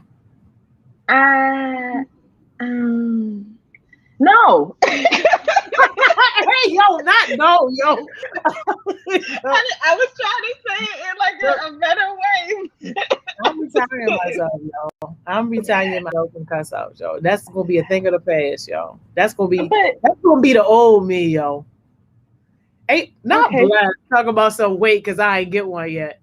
Yeah, because I just feel like, okay, that's part of who Miss Joni is. That's part of what Heart Smiles is. I'm turning the care. new leaf, Miss Mo. Miss Mo, I'm turning the new leaf. I'm turning the new leaf. And you been on the phone for some of my cuss outs too. You've been in the room for some of my. I've been cussed out, and I'm an adult. I don't. Okay, yo, I wasn't even going to take it there, yo. Why would you, yo? I'm so embarrassed. I'm so embarrassed. Don't be embarrassed, and we don't be embarrassed. Like we haven't got up here on the live and said that the adult mentors get cuss outs too, or are eligible for cuss outs. Because I definitely got a couple. Not even gonna lie to you. Not even gonna hold you. So we talking about them overall. They made me better though, y'all. You ain't lying, though, because you don't miss a beat, yo. Hey, yo, chill on me, yo. Yo, I can't take this, yo. Okay, it don't matter. It don't matter. Okay, let's talk about my session today and how somebody is not answering me. So he will not be joining us for today. I don't know where he is. I don't know where he is or what he's doing. I hope that you are okay. But I have not heard from this person. And so my backup, It can't be your son. It's not my son. We can talk about you. That's a different story, but I'm not going to talk about that while he's not here. We're not going to talk about that while he's not here. It's not my son, though. It's not my son. It's we'll worry about it. Is my backup knocking at the door? Ain't nobody knocking at the door. Listen, that's fine. That's all you have. Empty. You have a backup for the backup. That's all right. Listen, stay ready so you don't gotta get ready, y'all. Have plan A, plan B, plan C, plan D, plan X. Have all the plans because obviously. Hold up. So plan B right here. Oh, this was your plan? Because I was about to say, if this was your number one, I was about to say he just got out of Disney World. What's up, Tizzy Tay? Plan B is here. Plan B showed up for the win. I most definitely wasn't plan A. Because because he's supposed to come on tomorrow. I told him. I was originally supposed to come on tomorrow. But plan A didn't work, so I was like, Miss Morgan texted me, was like, you on standby? Like, wow. So you had to step up last minute. I said, Miss Morgan, just send me the link. That's exactly what he said. He was just like, just send me. It came on here glowing with nice light and everything. Bright white smile. I said, just send me the link. Stay ready. You ain't got to get Listen, it's always. No, but Dante gonna tell me, he's like, yeah, I'm gonna get on your session. I'm gonna make sure it's original and organized because your session always. I said, I'm gonna get on. I'm gonna keep it original, keep it a stack like Mr. Monk because your session always be like a la loopsy. She gonna say something. Why you always playing with me? Hey yo, it be your own heartbeat. It be your own heartbeat, yo. It's y'all. It's not me. Y'all hop up here. Listen, pretending like we didn't have a whole chat, pretending like we didn't have a whole pre to this. Y'all get up on here doing whatever. I'm like, bro. Anyway, it's okay. We're gonna talk about something that's relevant, that's important. We're gonna do our question of the day. I saw Zion say, "Is it a new heartbeat?" It is not, and that's why I'm upset. It's the OG heartbeat. You might go add it to the list because I think. But I'm turning my camera off. Hey, yo, I can't do this. I can't do this, yo. Maybe he's not okay. I don't want him to not be okay. That's what I'm saying. But maybe he's not okay. Listen, maybe text me the name. Who's the name? I'll let you know if they're okay or not. Text me. Can you text me the name? Text me. I'll let you know if I text you the name, are you gonna say it on live? No. She's just gonna be mad. She's just gonna be mad. Exactly, Track Star. We just talked about this. Okay. I'm not gonna say no name, yo. Oh dang! Don't say me too. They okay. They okay. Ain't nothing wrong with them. They okay. You know where they at? Sleep. Promise you.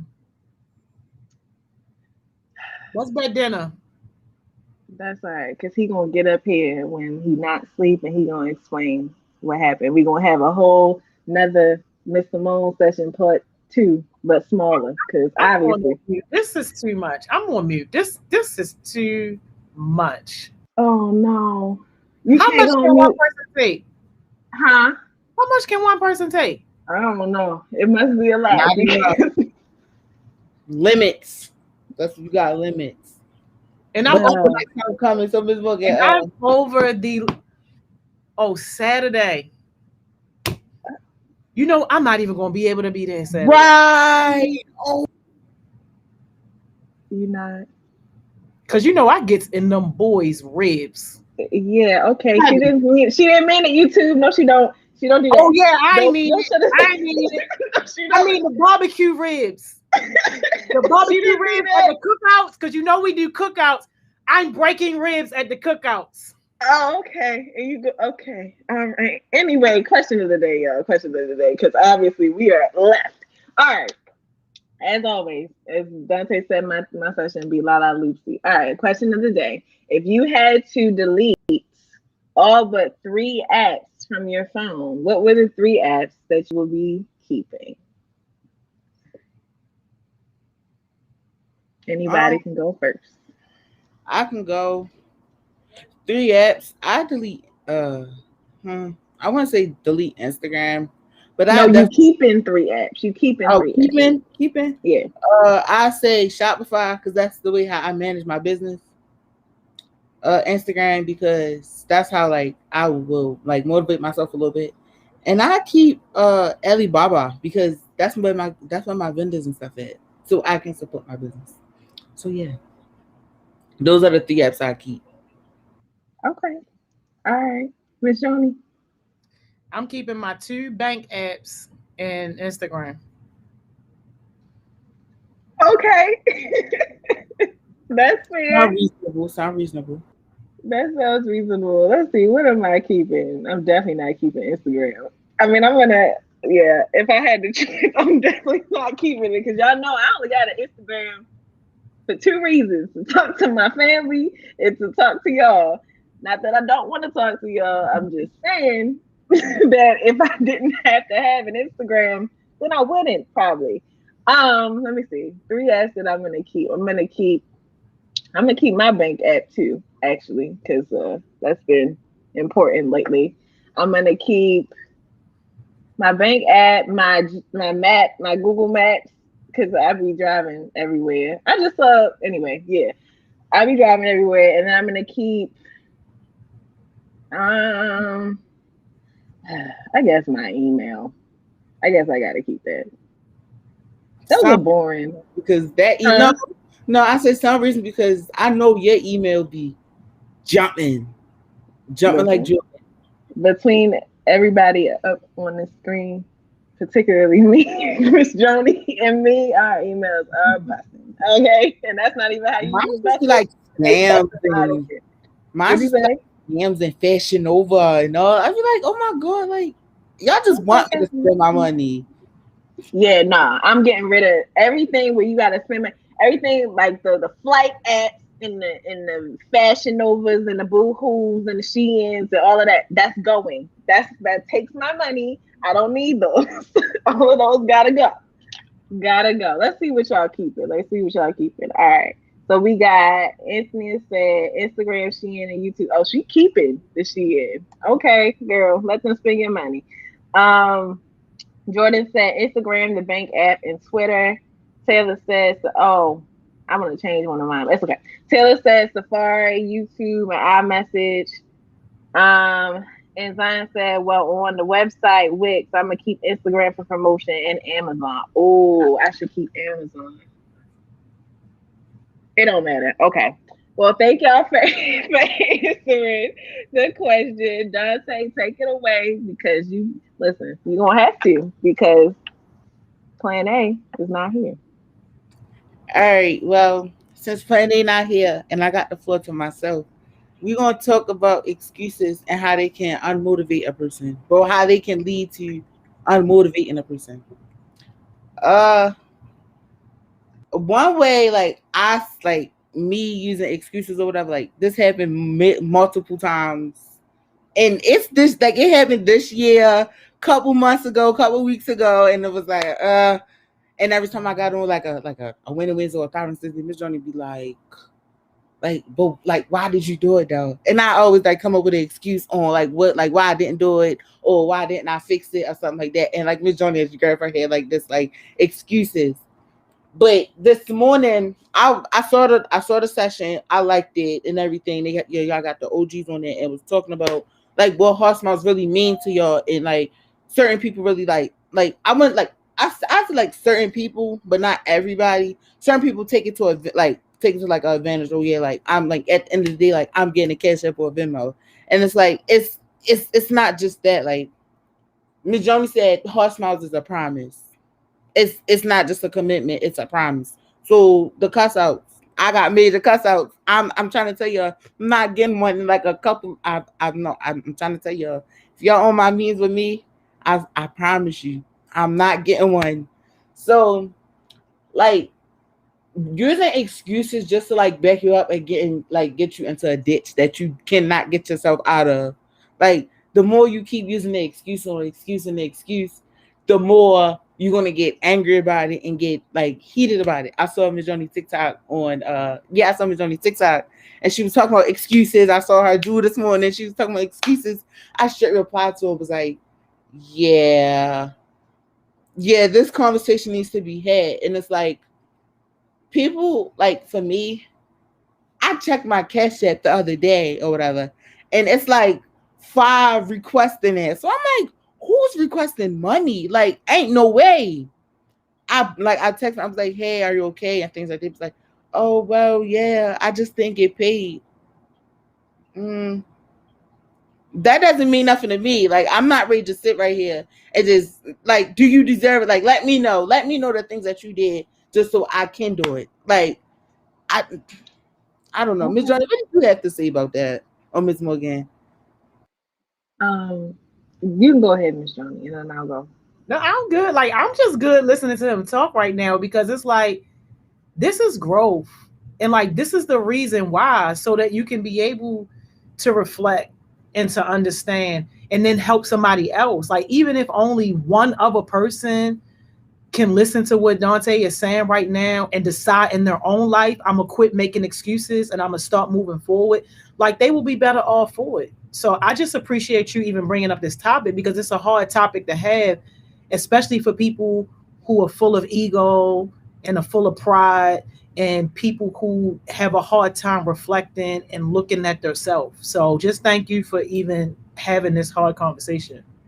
And then, like, as you said, like growth, like not using the excuse will help you out in like the long run. Like, I use multiple excuses, and because sometimes excuses can help you just a tad bit. I wouldn't say a lot, but just a tad bit. But you have to watch what you're saying, like with Miss Johnny, because Miss Johnny, she'd be like, yo, what? Like, she'd text your phone and all caps, like, you ready to get a cuss out when those 4 or 5 emojis come up.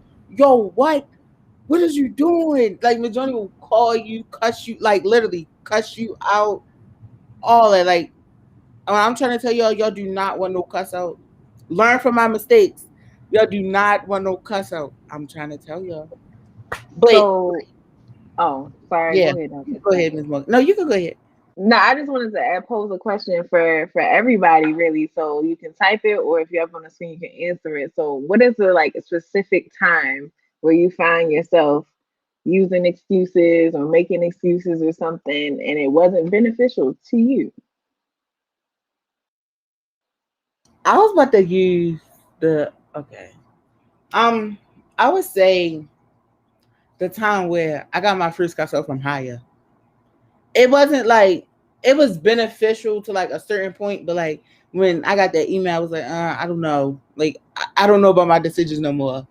I got the email, everything was said in the email, and I just felt like I tried my hardest, But it was like after I got that email, I still continued to show my growth within Healing Youth Alliance. Miss Joni, I'm gonna send you the notes and everything. Like I'm holding my weight on Healing Youth Alliance. I'm a social media, so like the social media team, making posts, like making a jewel. I just like the jewel that Heidi just posted. That was a jewel I created.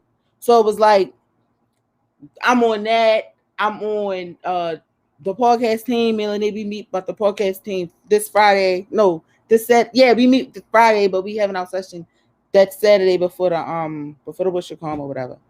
And I mean, like growth when it comes to like me, Miss Joni on the boys more than she's on the girls, but like she's on us, like right on, like she's on us every time I check Miss Joni's story when like a homicide go on. It's screen recorded.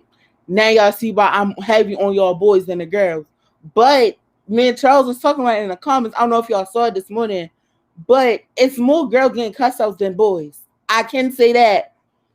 I saw that list. I was like, oh Lord. I said, as long as Dante name not on there, I'm Gucci. Like I said, I got my cuss outs for the year. I'm ready to get right back on my grind. Okay, so Haya was a time where you were making excuses. What excuses were you making? And I'll say that because I want people to like know specific examples of what it would be and why you were holding yourself back.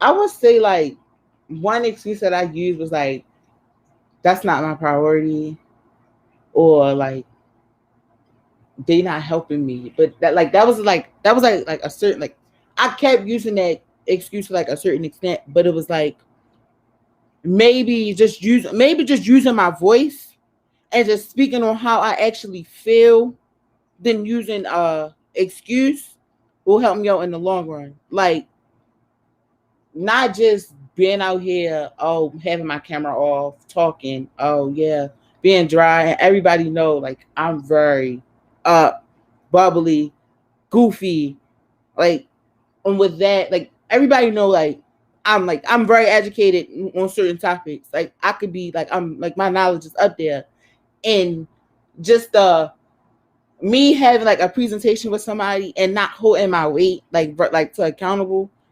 I always just say, oh well, everybody in here has to, like everybody in my group has to hold their weight. And it's like me being the oldest, like I had to learn this from Miss Joni, like when we was on the phone. She said, you being the oldest, the youngest, the middle child in the group or the family, that doesn't matter. Teach them how you want to be treated, or teach them how you want to be educated in the long run.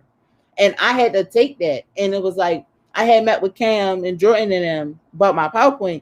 They told me some wonderful feedback that I took into consideration and actually fixed. I got a text message from Dr. K before we had the meeting. She said, hey, I'm back in town. We could meet. Just text me a date.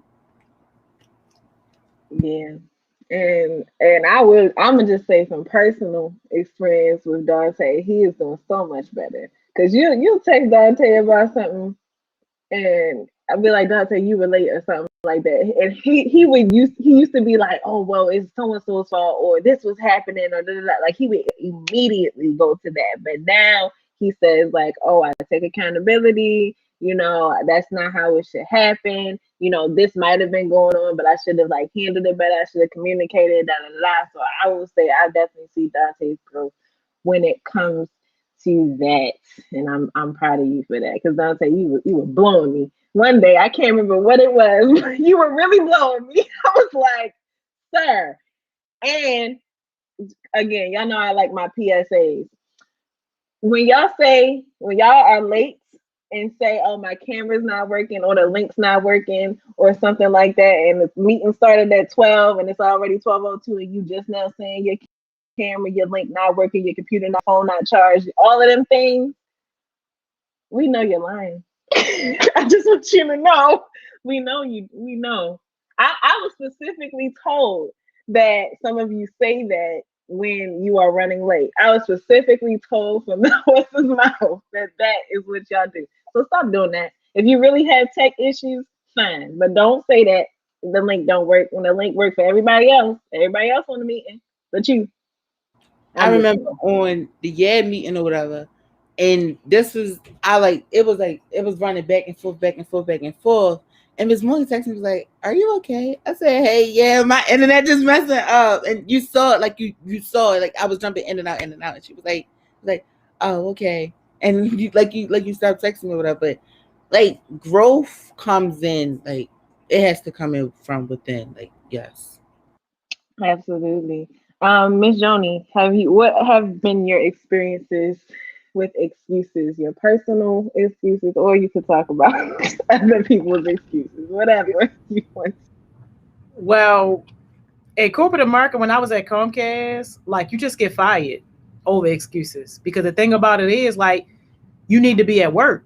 So whether it was a call center answering calls or whether you was a technician out visiting people's homes, like if you weren't able to do the job and the first thing you thought to do was to give me an excuse, I know right there I don't want you on my team.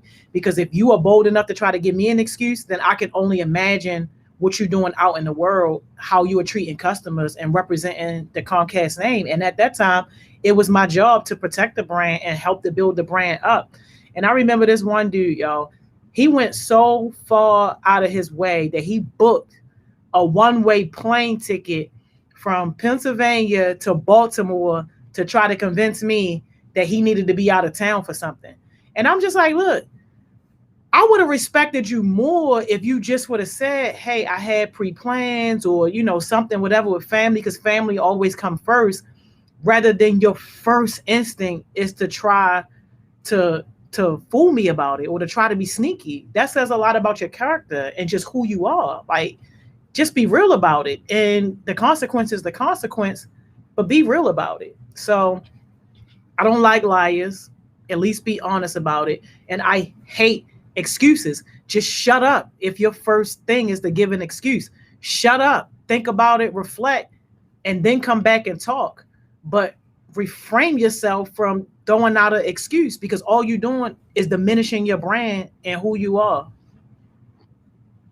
Yeah, I agree with that. You're definitely just because an excuse 9 times out of 10, like, well, let me not say 9 times out of 10, but maybe like 7 times out of 10 is most likely a lie.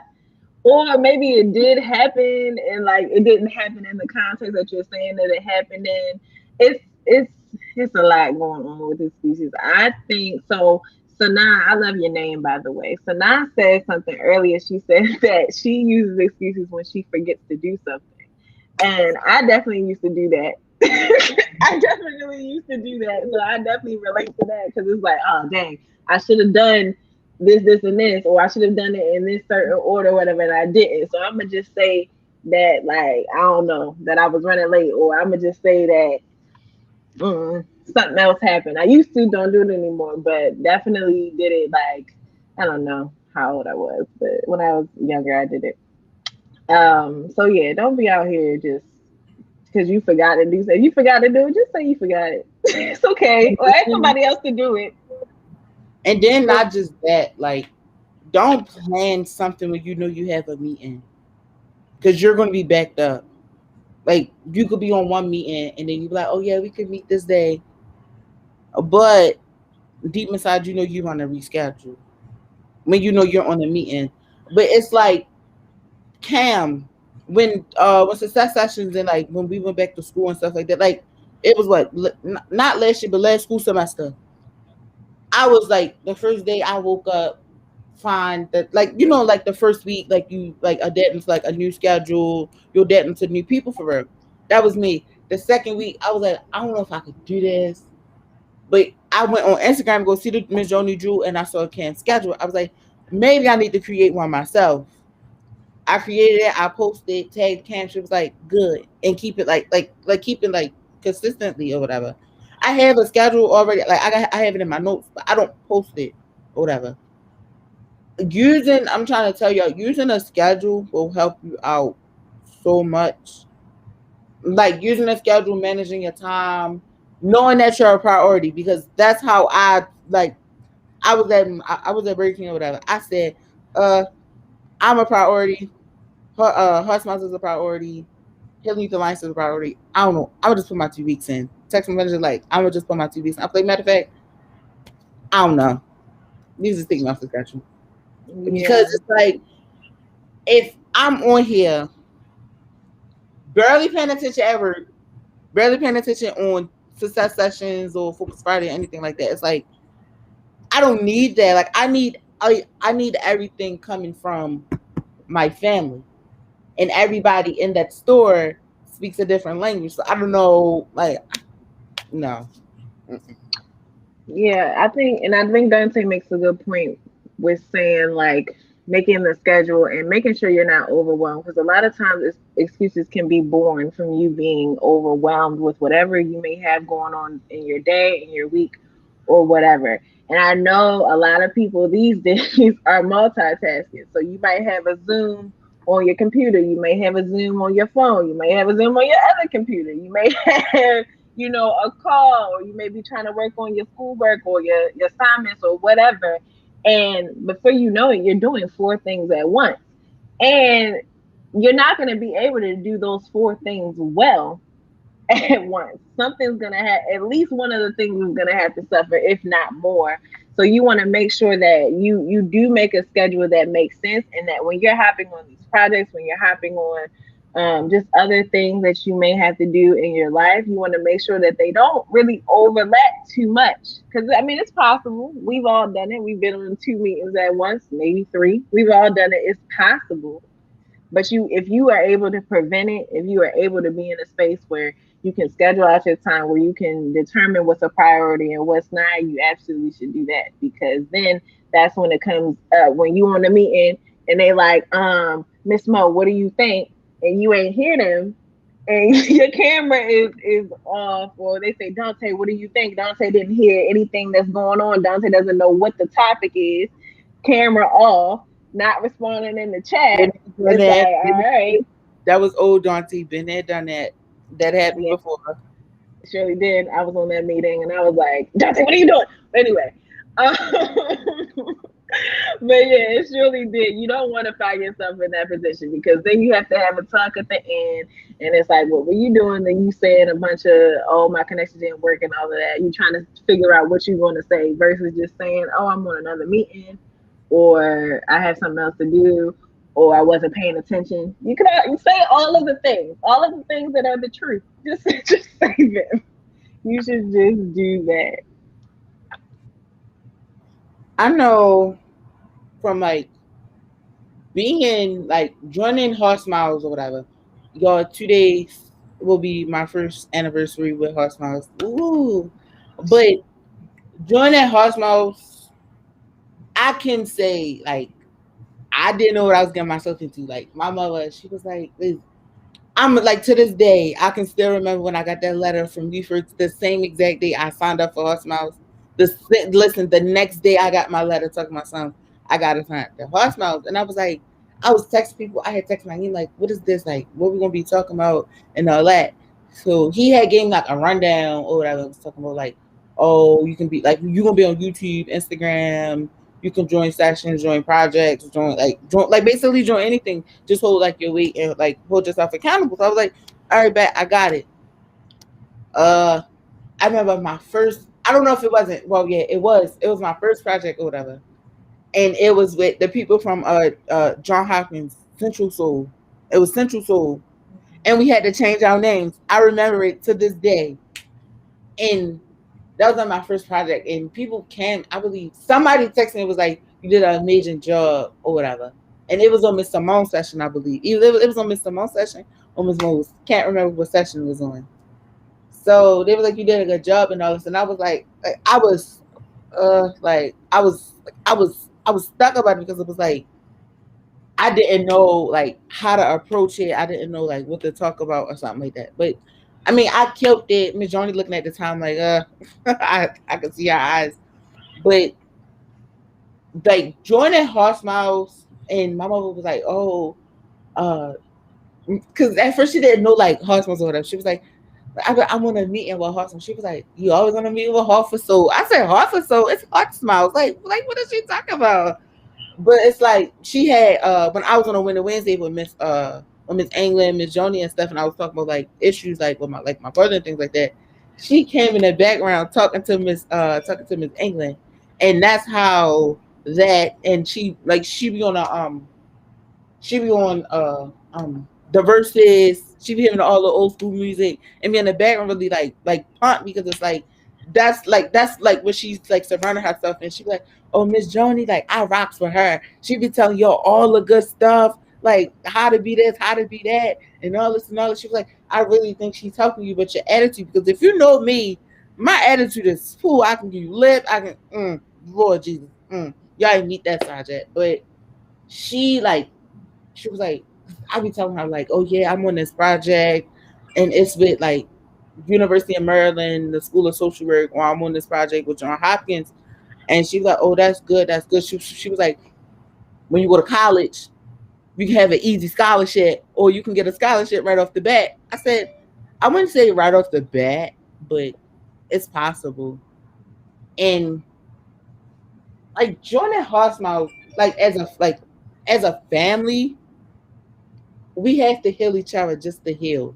Unity, using my higher words. Unity, together as one. We have to heal. But it's like, you can't be out Baltimore walking around and saying, oh, our Horsemouths, we got a drink to your hand.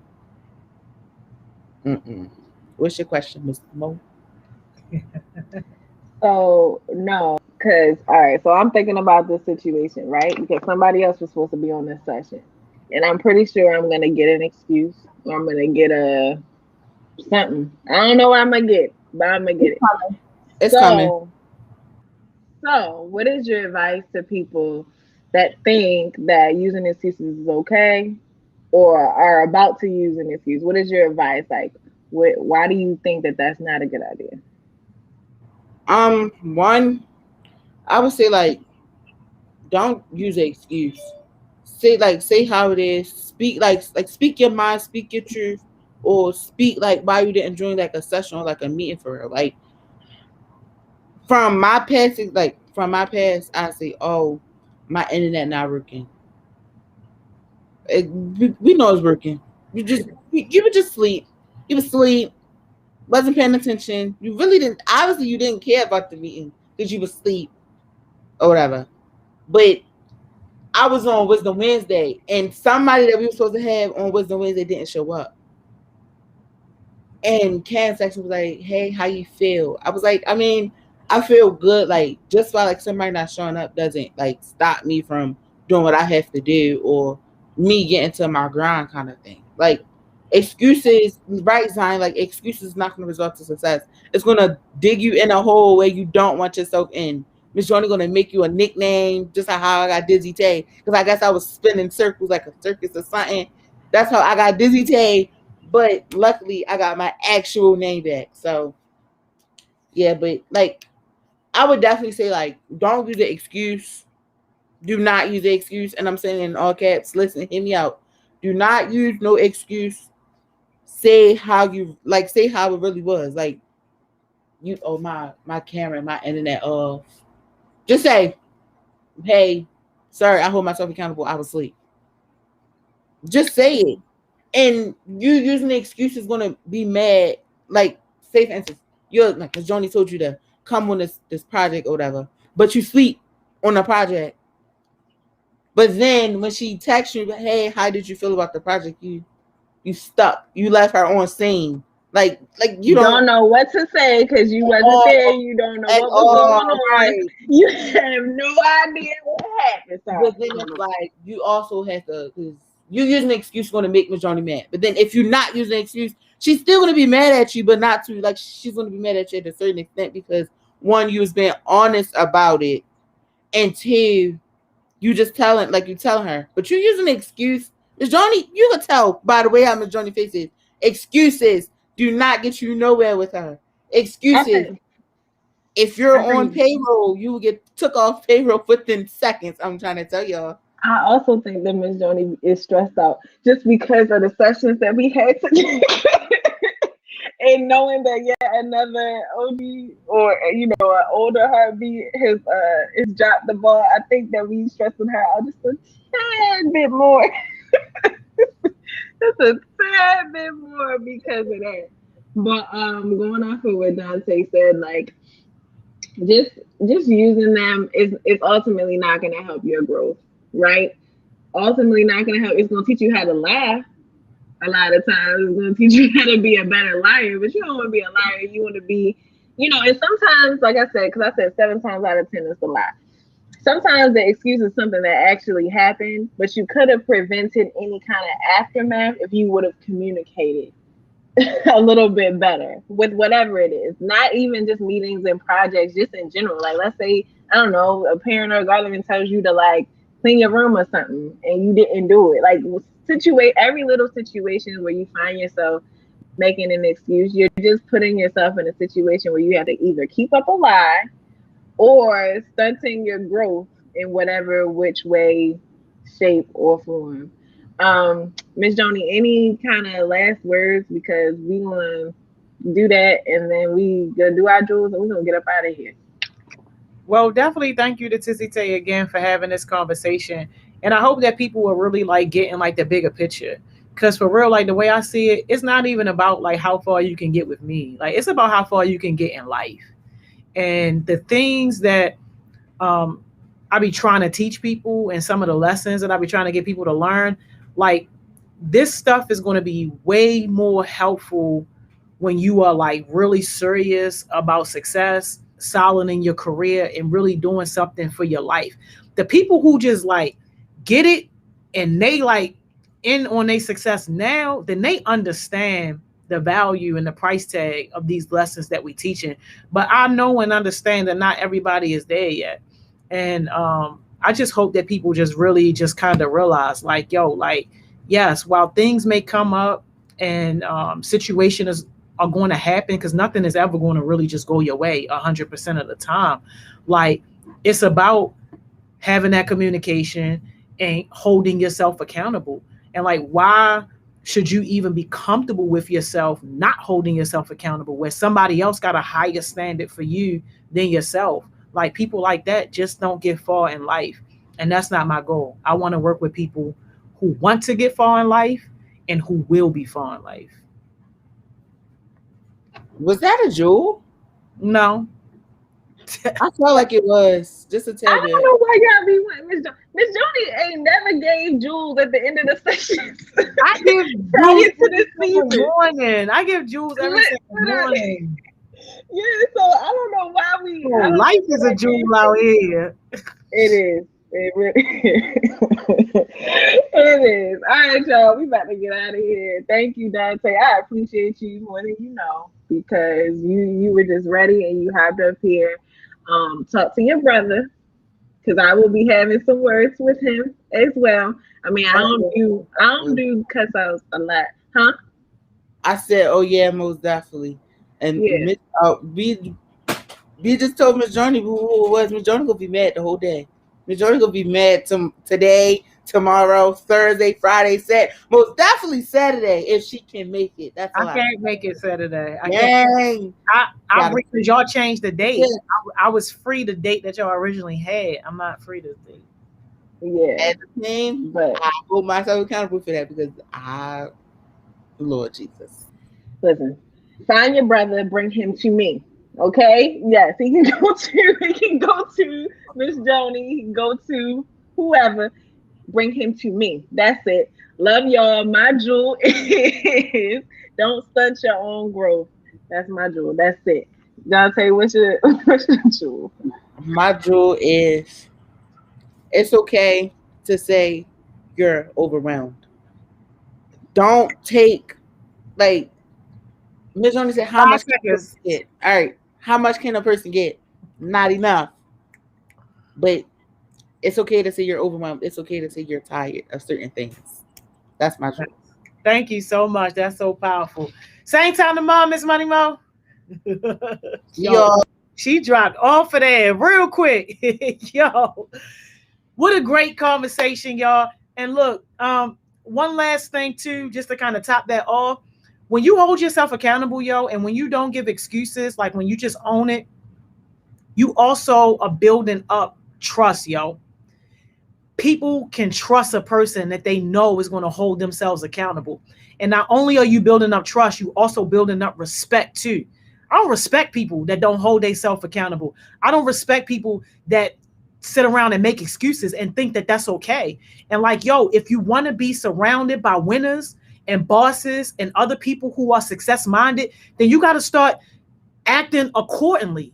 Like, you can't be sitting up here giving all these excuses and basically exhibiting broke bum energy and expect for winners to want to work with you, or expect for winners to be attracted to you, or even expect for you to get the type of success that you want in your life. Like, nah, yo, no, no, and no. So great conversation. Thank you, Tizzy Tay. Thank you, Miss Money Mo, for that. Y'all know what time it is. Go take your break, yo. Then after you take your break, go ahead and take your lunch. And I'll see you back here at 2:00.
And we're back.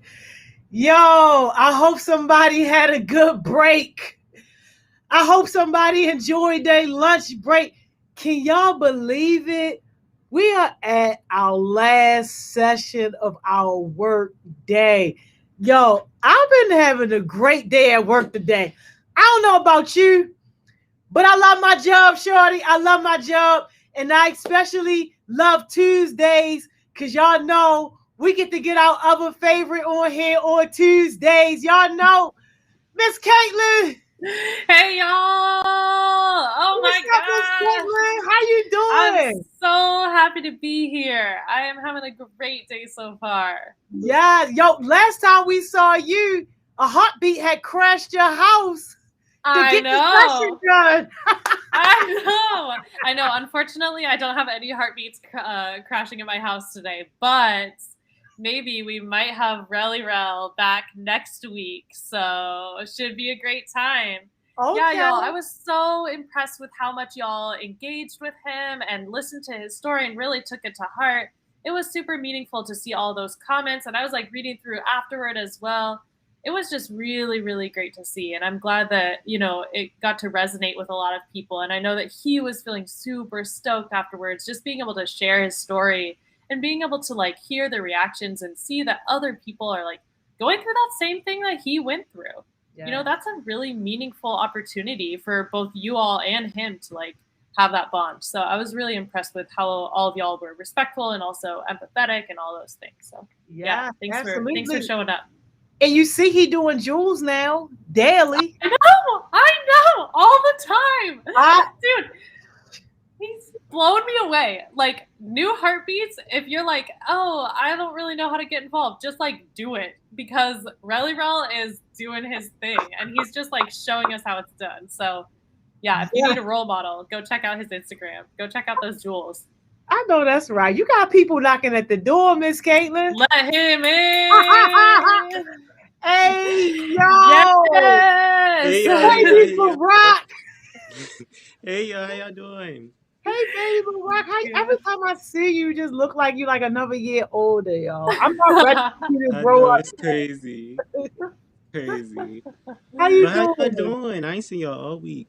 I know. Blessed. Yeah. Bless. Yeah. We did have a moment of silence this morning because one of our new heartbeats passed. Oh. Marcy. Yeah. So we had a moment of silence for him, and we're gonna try to see what we can do, like something special, because his life mattered too. So Yeah, definitely. It kind of flows into our topic for today, unfortunately. Yeah, it does. But yeah, I didn't even know that. Dang. yeah, I know, but you know, it's like how I was telling my team, like now it just continues to create more urgency. Like we already know why, and we already have an urgent attitude, but it's like now, we gotta just go even harder and continue to go harder to do what we do. Yeah, it's so important. Like it kind of reinforces the idea like any one of our lives could be just gone at any moment. Tomorrow is not promised. It's so crazy. Like just like that. That's so sad. Rest in peace to him, definitely. Prayers to his family, condolences, all of that. It's really sad. Yeah, and if people need support, do they know where to? I mean, you can always reach out to us, but did we talk about like where? Oh yeah, absolutely. We covered all the bases and all that, and we're gonna share like the information and stuff if people want to show up at his viewing, at his funeral and stuff. So yeah, we got all that. And Miss Money Mo, bless her soul, she's in touch with the family, so we're gonna send them something from Heart's Mouth. We got it. Yeah. Well, thanks for letting us know. I'm sorry that we missed that this morning. And that. Oh no, it's okay. It's okay. Yeah, no, it's good. Yeah, this does. Go ahead, John. Say, Ms. Caitlin? I was going to say just what you said. It does kind of relate to our topic for today, and also for our topic for Thursday, which we're going to kind of build. Where they're going to build on each other. So, John, I'll let you introduce it, and you can take it away. Yeah. Well, first of all, even though it's sad, all of us still have to turn up for him. Like this is like it's definitely a sad time, but like we can't be sad going on. We have to, like keep turning up for him and for all the people past. So today, it's a little bit of a sensitive topic.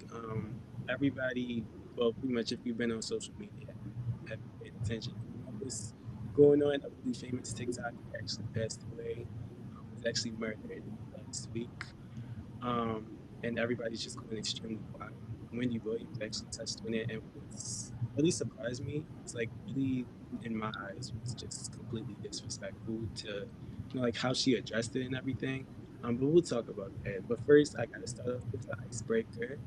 Um, I didn't want to do anything too sensitive, so I kind of went out on this one. Um, Basically, it's how often do you go out? Is it to the movies, more anything, and does it disrupt your priorities? And if so, then how? And I'll go first. So I don't go out very much. Like I said, I'm really, really like just boring now. But like I go to work and everything. Most times I'm in the house due to COVID thing. But like as far as disrupting my priorities, I don't think so. I get a lot of stuff done. I make sure that I'm productive all the time. I do have to get back on my discipline waking up because like I just fell on that for some reason. Um, so I'm doing that, but like not really disrupting to my priorities. I think, like I said, sessions is also just a thing with time management. Like Dante said earlier, like just making sure you have time management and just discipline with those things. So yeah, for me, but Miss Kate, Christian, what about you? Yeah. I would say I don't really go out that often. I feel like with work, and then I guess I play sports, and so I do sports, but those like I'm on the leadership team for my sports team, so that's like another priority that I have, and so I feel like between work and sports, I have a lot going on, and so I try to make time to take Friday night off, or take Saturday morning off and do the things that I want to do, but it's hard when you have a lot of priorities to like make that time, and I think it's important to like keep your priorities, and I think it's also important to like have that time for yourself in order to recharge. And I'm kind of like almost the same. I'm about to give my answer, but baby Barack, I was having a little bit of a hard time hearing you too. Like it was breaking up a little bit, but I know whatever you were saying was hitting because people was going off about it. So I'm excited to get into it. But I just wanted to tell you that it was breaking up a little bit for me. But the only thing that really can take me from like my day-to-day priorities is my ultimate priority, which is my family. But other than that, I don't let things interrupt what I have to do. And then for me, like I'm the type of person where I set and make my own priorities. So people that like know me know that like I love Marvel films. So seeing Black Widow last weekend was a priority for me, and I made it a priority. And I made and sure. Did you like it? I did. It wasn't as good as I thought it was going to be, but I liked it though. Okay. For sure. I wish they would have spent more time like detailing her childhood and like really bringing that out.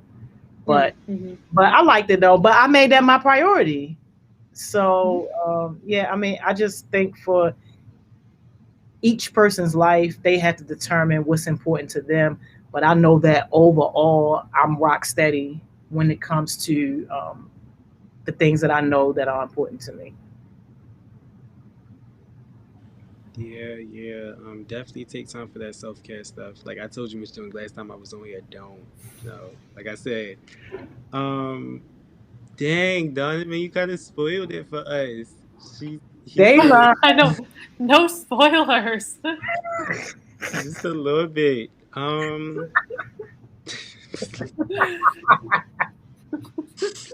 But yeah, self-care is so important. I'm glad to hear that you're actually, like taking that time for yourself because all of us know that's so important, especially for you with all that you do. So thank you again, Miss Joni.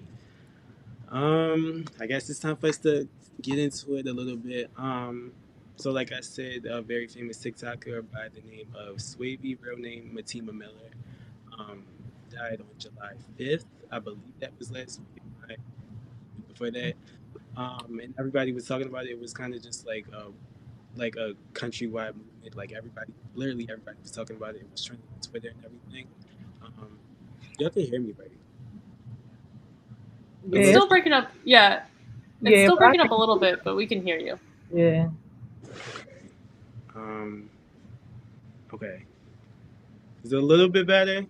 Yeah, try to speak up a little bit louder too. I think that helps. Yes. Okay, so he was murdered on July 5th, and it was just right in his neighborhood, which really kind of hit home for me because Baltimore, like that happens so often. Like it's so normalized now that when you see it on the news, it's kind of just like, oh, like it happened again, you know. So it kind of hit home for me, and really the thing that kind of just tied it all together was the fact that his mother did an interview with CBS News up there. She actually said that it happened right in front of her, and it was just right down the street from her. So I feel as though like when his siblings and everything were talking about it and talking about like, how big he was, how much of a star he was, and just where he was going in life, it really hit home for me. And the fact that like people were so like Williams about Oh, you're breaking up a lot. We can't hear you. it's happening again. Can I try and leave and come back real quick? Okay. And Taylor, can you expand on that? Taylor said, I feel like she took his whole situation as a joke. No one's death is a joke. Yeah, Taylor, talk to us because this is my first time hearing about this. Yeah, I'm curious about who has heard about this and who, I know that John said that it was all over social media, but sometimes we miss it. So Wendy Williams was disrespectful. Yeah, write more about this. I want to hear people's reactions too. No, Wendy Williams been messy. That's exactly what it said online when I was looking it up She's too. been messy since before Tupac and Biggie. Yeah, she was so rude. Can y'all hear me? Yes. Yes. It's better. Okay. People was laughing. Yeah, like I mean, I'm gonna talk more about it. Like it was basically like when she got on her show, she introduced it as like, does anybody know who Swavey is? That's what she said. Does anybody know who Swavey is? And a picture of him came up on the back. Like she looked at it kind of mockingly, and then everybody else was laughing, but they didn't know any of that. They didn't know that he was murdered or anything. That's how she introduced it. She said, "Does anybody know who Swavey is?" Right? And then like she said, clap if you know him, and like the audience gave like a really faint response. It was like 2 people that clapped or whatever. And then she said he has more TikTok followers than me. That's what she said. And then her assistant kind of jumped in and was like, on TikTok, but on Instagram you have more followers, and everybody clapped and everything. So like it was just, first of all, I found that to be really rude, even if he didn't get killed or whatever. But then right after that, she introduced the fact he was 19, he was murdered, and then like the room got extremely quiet. Like you could feel the secondhand embarrassment from everybody. Like we just laughed, and, you didn't say anything about this, and nobody knew about him or his social presence at all. So I mean, I don't really blame them. Nobody should have left, period. But I mean, I don't really blame them because I mean that was a messy way to bring up the topic, period. And everybody's been bashing her, literally. Her mother, his mother, when she got in the news, was just like, as a mother, like, how dare you? Like, she kind of just gave up that vibe, like, how could you, as a mother, like, always talking about your son and everything, just bring that up, and then kind of just make fun of it in front of the entire world. Like, everybody, like, she's a worldwide celebrity, so it's kind of just like, why would you do that as a mother? And like I said, everybody was bashing her. The siblings actually got on Instagram and actually pushed for the show to actually be canceled. And I had a question for y'all actually about that. So it was his brother and his sister and a couple of his cousins. They got on Instagram and posted multiple petitions and everything for the show to actually be canceled. And I actually watched a couple of YouTube videos, and those are the 6 behind this saying like they don't think it necessarily needs to be canceled, but they do deserve a sincere apology. And I kind of wanted everybody's opinion on that. Like, which side would you stand? Like, do you think it should be canceled? Wendy should just do a sincere public apology, or like kind of both. And I feel like both kind of should be in play. Because for one, I kind of that kind of reminds me back to last year when we were talking about Nick Cannon and how Wild and Out got canceled and everything for his anti-Semitic comments and everything. So I feel like in that sense, it should only be fair that her show actually be canceled too. But at the same time, I feel like a sincere apology is always needed in any type of scenario like that was wrong. And I feel as though you like let that man rest in peace. You know, first of all, he was a victim to the situation. It was all over senseless gun violence. And I feel as though the way that you said that to the world and to your fan base was just completely just disgusting and distasteful. So I feel like they do deserve a sincere apology. What do you think, Mr. Language?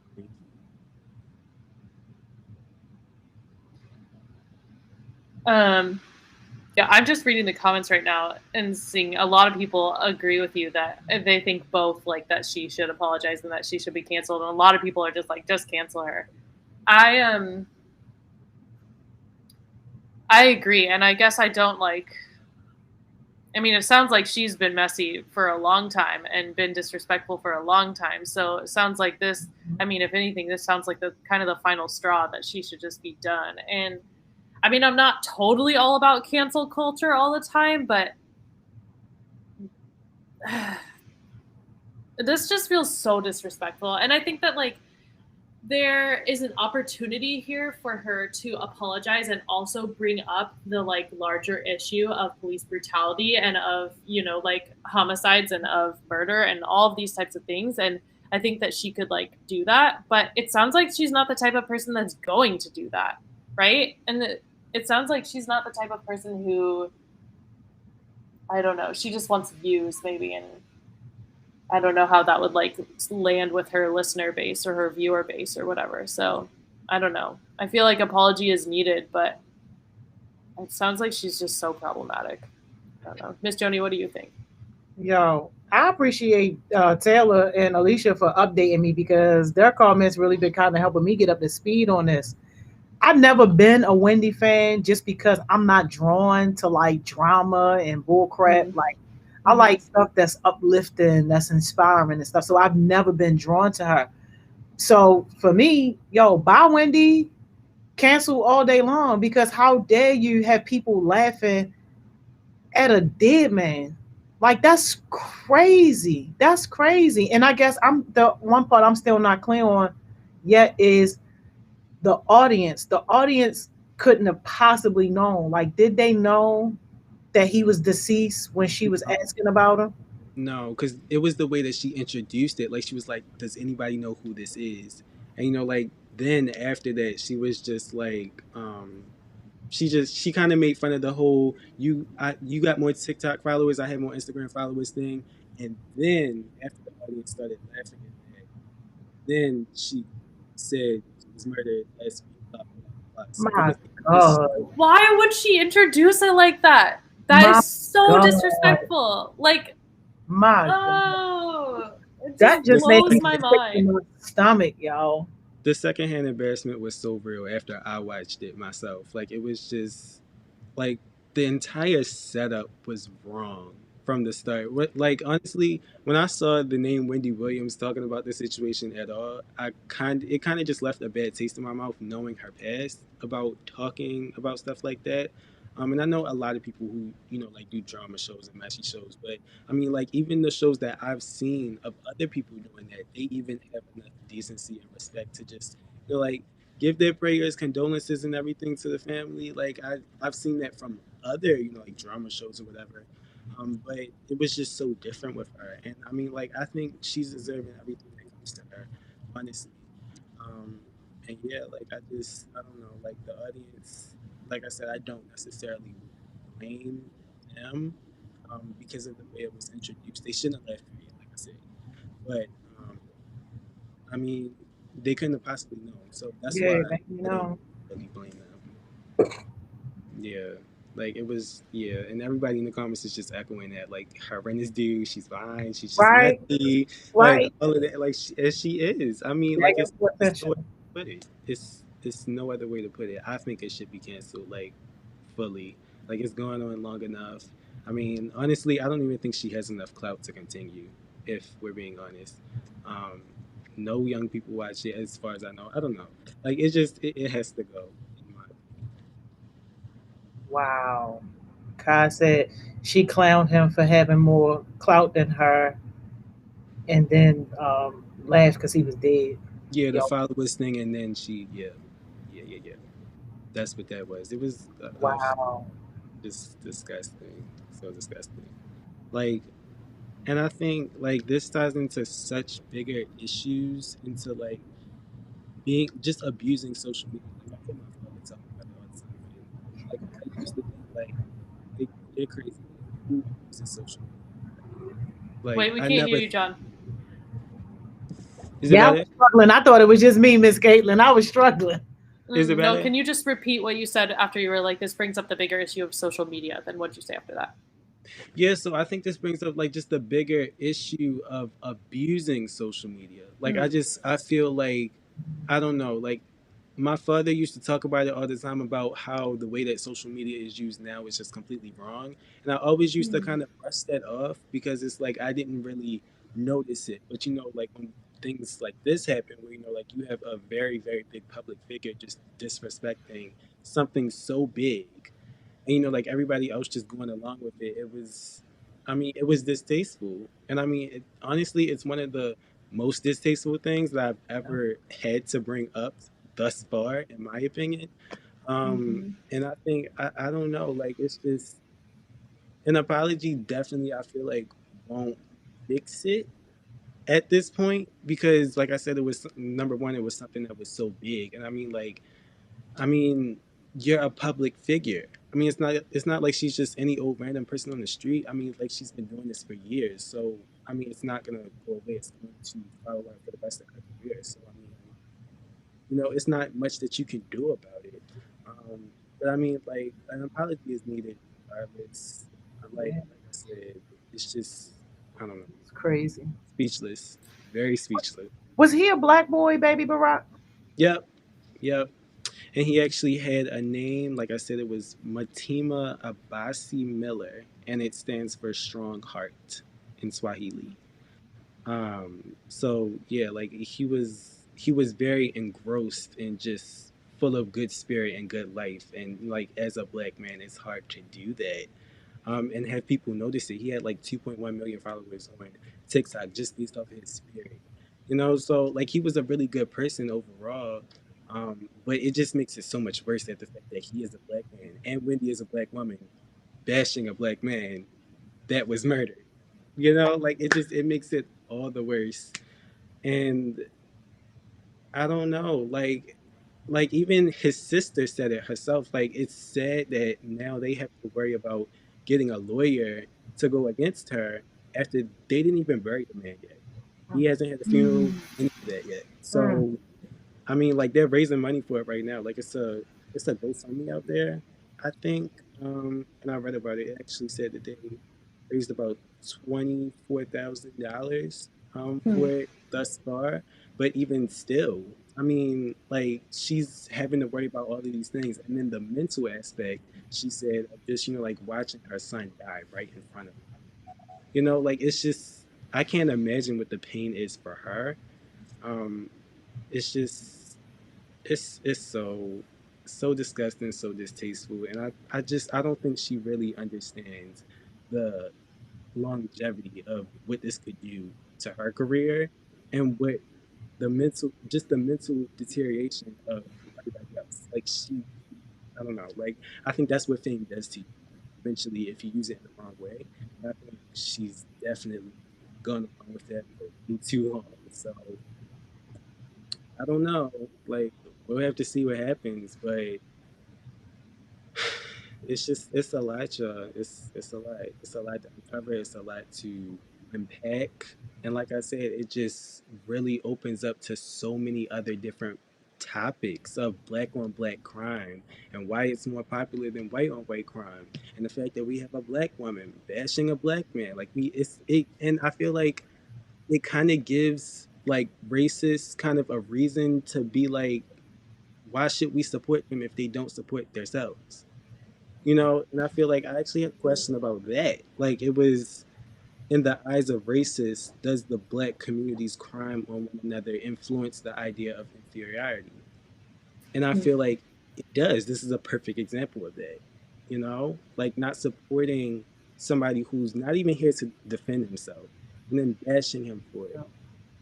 Something that wasn't even on him. Like it's disgusting. And it's nothing to do to fix that, in my opinion.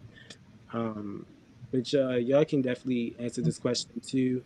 I'll read it again, and I think I can put it in the chat too.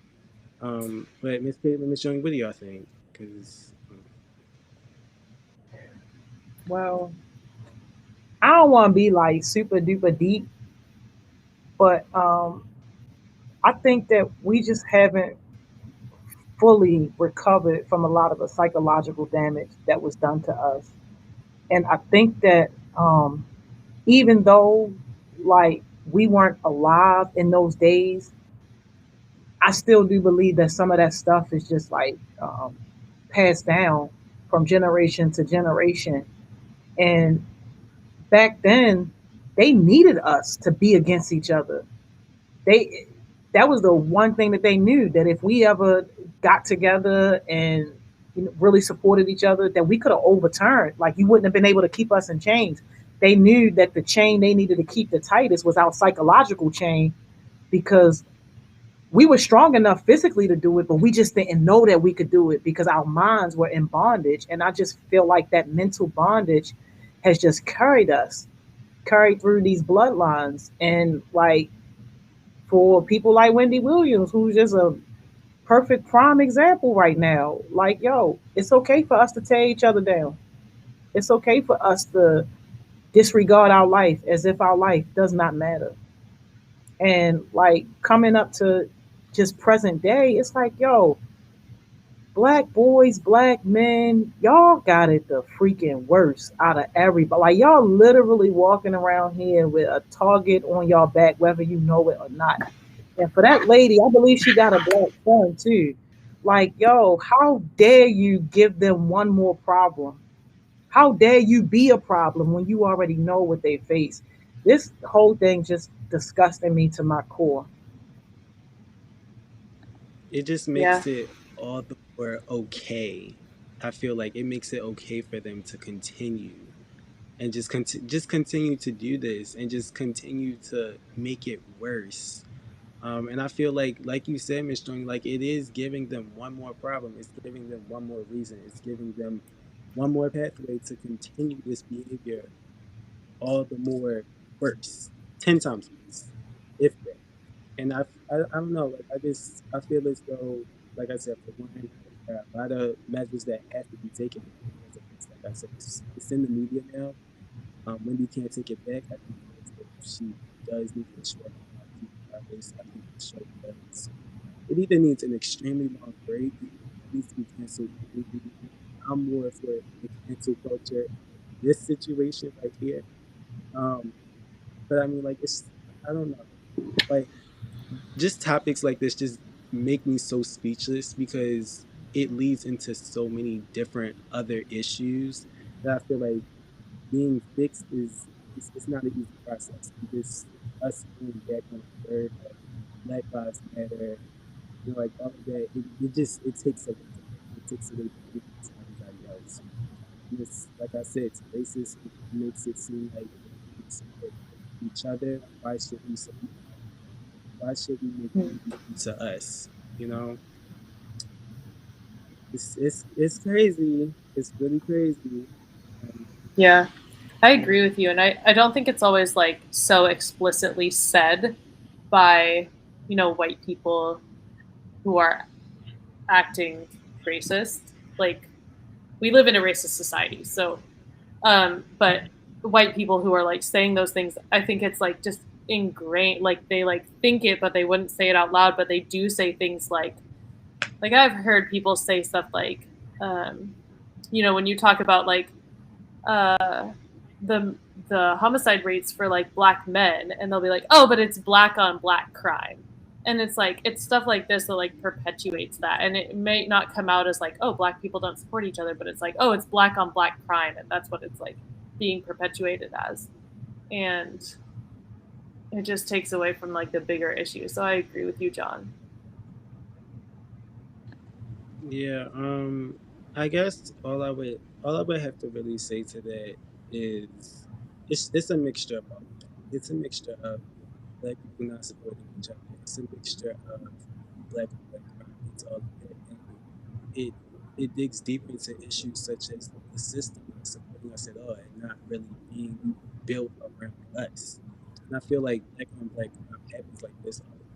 Just to let y'all know, the killer of Sway B. Matima Miller was a Black man. That has been identified, not the identification of him, like specifically of who he is, but they did specify that he was a Black man. So this technically is considered Black. And I don't know, like I feel as though like we aren't really mad at each other. That's not what I feel like it is. I feel like the system has turned us against each other, and I'm gonna break it down for y'all. Okay, but lean in and speak louder because your sound is cutting out again. It is. Oh, I gotta fix this. So is it better? Mm-hmm. Yeah, when you speak loud, it usually works out. Okay, so majority of the Black community, majority of the gangbanger community, I'm gonna say that, are Black people. I've looked it up. The statistics are true. Majority of gangbangers are Black people. It starts young, right? So, like with the system having minimum wage be so low, we can't support our families. The people that actually do have to support their families, we can't support their families off of minimum wage. And since we're young, we can't do full-fledged careers. So, take away a minimum wage job and a career. Where else are you going to go?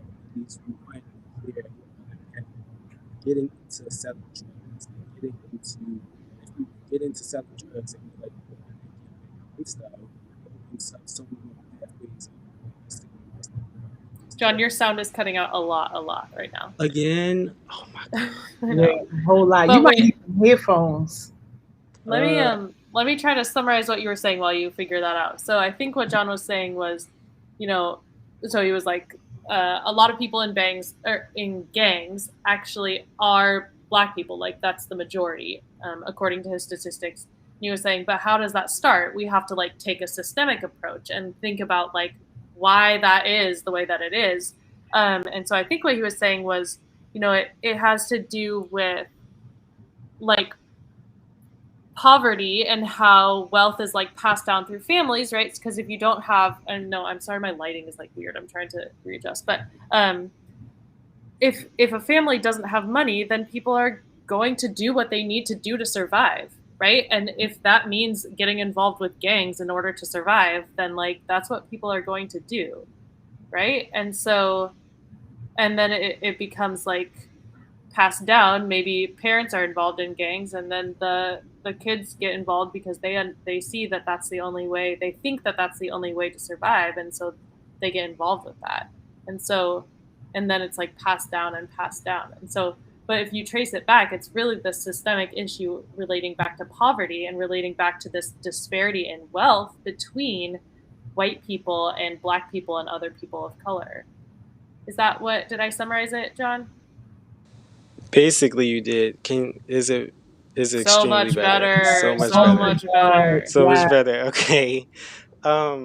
Basically, what I was saying is just like since having a full-fledged career at a young age isn't necessarily a opportunity, or it isn't a common opportunity, and since like minimum wage jobs aren't enough to support families for the people that do have to do that, as youth. It leads one clear pathway, and that clear pathway is getting into gangbanger life, and gangbanger life just basically leads into all these other pathways of, like assault and battery and gun possession and getting arrested for all these different things. And it makes up that along with the pressures of life, basically, of Black people, of racism, like I said, the impoverished lifestyle, and like the system just not being built for us. It makes us turn on each other rather than seeing who the true enemy is, which is the government and the government officials and all of that. And that leads to all of this Black on Black crime.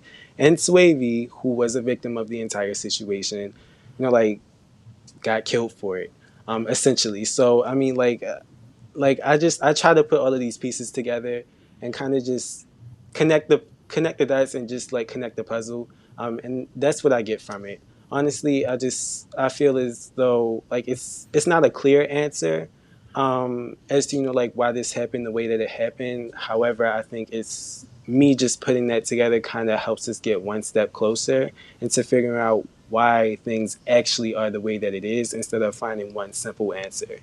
You know what I'm saying? So, like I said at the beginning, I know we're running a little bit low on time, but if they just so happen to see this, to his mother, to his siblings, to his cousins, all of them, and to him especially, it's so sad, and I really do give all of my condolences, prayers, all of that to them, sending love their way and everything, because I mean, tragedies like this, they do happen every day for us, but each and every one is just more of a devastating fact every single day. So yeah, that's really all I have to say for it. But this is definitely online, it's still trending, so if anybody else wants to get any more information on it, just literally look up the word Swavey and it comes right up, all of that, Wendy Williams, all of that. So yeah, that's all I have to say about it. I gotta lift up this one comment though, because it ties into a lot what you were saying, baby Barack, and part of the reason why I be so hard on y'all. So Dang 410 said, I feel like once all the older people I was gonna bring this up too. Yeah. And the younger generation take over, things are going to change. I believe that to be 100% true. But the thing is, what kind of change and who?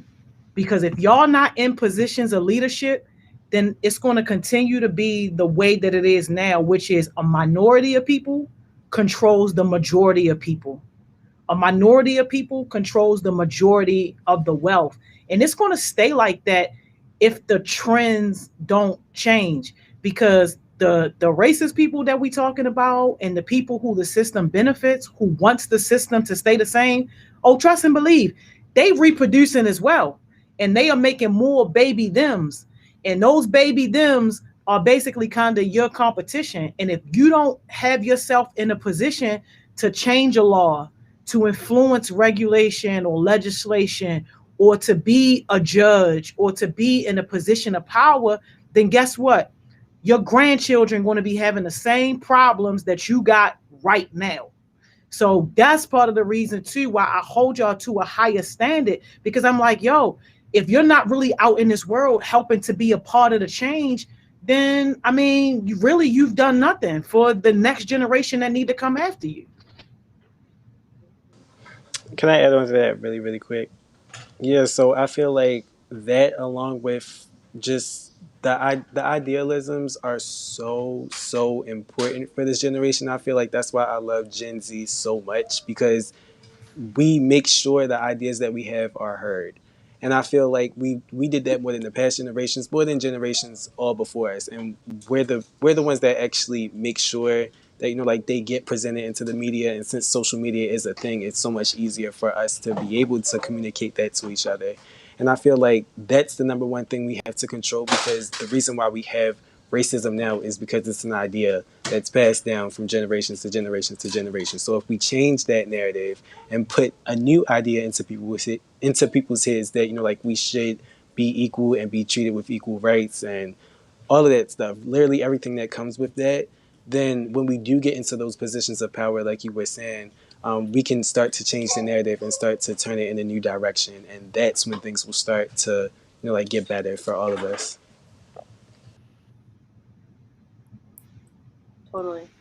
And I think also one last thought on that is, I know that Gen Zers are really good at communicating with other Gen Zers, But I wonder, like, I think this brings up the importance of like being able to communicate to a wide audience and like being able to switch from like, you know, when you're talking to a group of like your peers or your friends and then talking to, you know, your grandparents' generation or talking to policymakers, like those type of people are going to, you're not going to talk to them in the same way every single time. So like the message might be the same, but the way that you present it is different. And like having the skill to do that is really important for like being able to convince people of your side of the story. Absolutely. And you ain't making no change from McDonald's, Burger King, Amazon, Sears, Papa John's, none of that. That's why I be so hard on y'all. For real. That's why I be so hard on y'all, to build yourself up and to build your voice up so that way you can actually influence meaningful change. So get involved. That's my jewel. Get involved. Get on those projects, y'all. Come to Winning Wednesday. Come to Thriving Thursday. Come to Focus Friday. Show that you're committed and get on those projects, y'all, because that's where you're going to make a difference. That's where you get these skills to communicate. That's where you learn more so that you can become a person in power. Like, that's how you make change. Get involved. My jewel for today, Miss Joni actually just gave me my jewel because I didn't have one. So thank you. I would say know where you came from, but know that there is no end. Like, we have to keep pushing. We have to keep trying to get in these higher positions of power. Like you said, I'm working a minimum wage job now, but even just 5 years from now, I don't know what I'll be doing, but I know that I'll still be pushing to, you know, like get to a further place than where I am when I get there. You know, so, you know, like, just keep pushing, don't stop, you know, just, I don't know, like, keep going and know that nothing, no boundary can ever stop you permanently. Yeah, I love that. Baby Barack. And you gotta let it be known, you working at minimum wage job because you want to, because you would definitely be in high demand. Because Miss Caitlin about to kick some people off of one of her projects now. For real, I was like, yo, just say the word. Because new heartbeats that are itching for an opportunity to get their foot in the door. So, y'all, he making a conscious choice for himself, but Baby Barack is definitely the truth, and he don't have a minimum wage mindset, not at all. All right, y'all. Thank y'all so much. This was a great conversation. I love me some Tuesdays and Thursdays. Me too. Y'all, tune back in for Thursday. We're going to continue this talk and specifically talking about police brutality, and we have a new heartbeat coming on, and I'm very excited for you to see who it is. Yeah. It's new. We got another one, Miss Caitlin. We got another one. A different new. Yeah, y'all know I got to sit here and watch it. Like, it's a You new got one for to. real. Like, you have to. Everybody in these comments, y'all have to come back. Like, it's mandatory. Come on now. Somebody else going away from the broke bum lifestyle, we have to be on here. All of us as a family. Come on now. Yes. Come on now. Yeah, I'll definitely be here, and all y'all better be here too. I'm not playing. Thank you, Thanks, Baby John. Barack. Thank you, Miss Caitlin. Have a good day, y'all. See you on Thursday. See you. Y'all, what I tell y'all? What did I tell y'all? Yo, did Miss Caitlin not bring the heat, y'all? Don't y'all just love Baby Barack? Man, listen, I'm going to look that conversation up, yo. That whole situation. Thank you, Taylor. Thank you, Alicia, because y'all comments kind of helped me to like get up speed on that situation. But this was a very important conversation, y'all. I love it, y'all. I hope somebody had a great day at work. Hey, Kara, I see you. Kara know what I'm about to say, yo. I hope somebody had a great day at work today, yo. And listen, it's still some light outside. It's still some light outside, yo. Go be productive, yo. Go be productive. Listen, I know we've been working all day, but now that we are ending our work day, this should not end your day. This should just be starting your day. Go be productive, yo. Go work on your goals. Go work on your version to success, yo. Go work on whatever your future is that you want for yourself. Start working on that now. That's what separates people that's successful from people that's not successful. The people who are successful, yo, we are intentional about how we spend our time. And every chance we get, we spend our time working on goals and things that we want to accomplish for ourselves. When you get off this live, yo, it's going to be so many things trying to grab your attention. You're going to get the texts, you're going to get the calls, you're going to get the DMs, all that. No, no, and no. You still got about at least 5 more working hours in the day.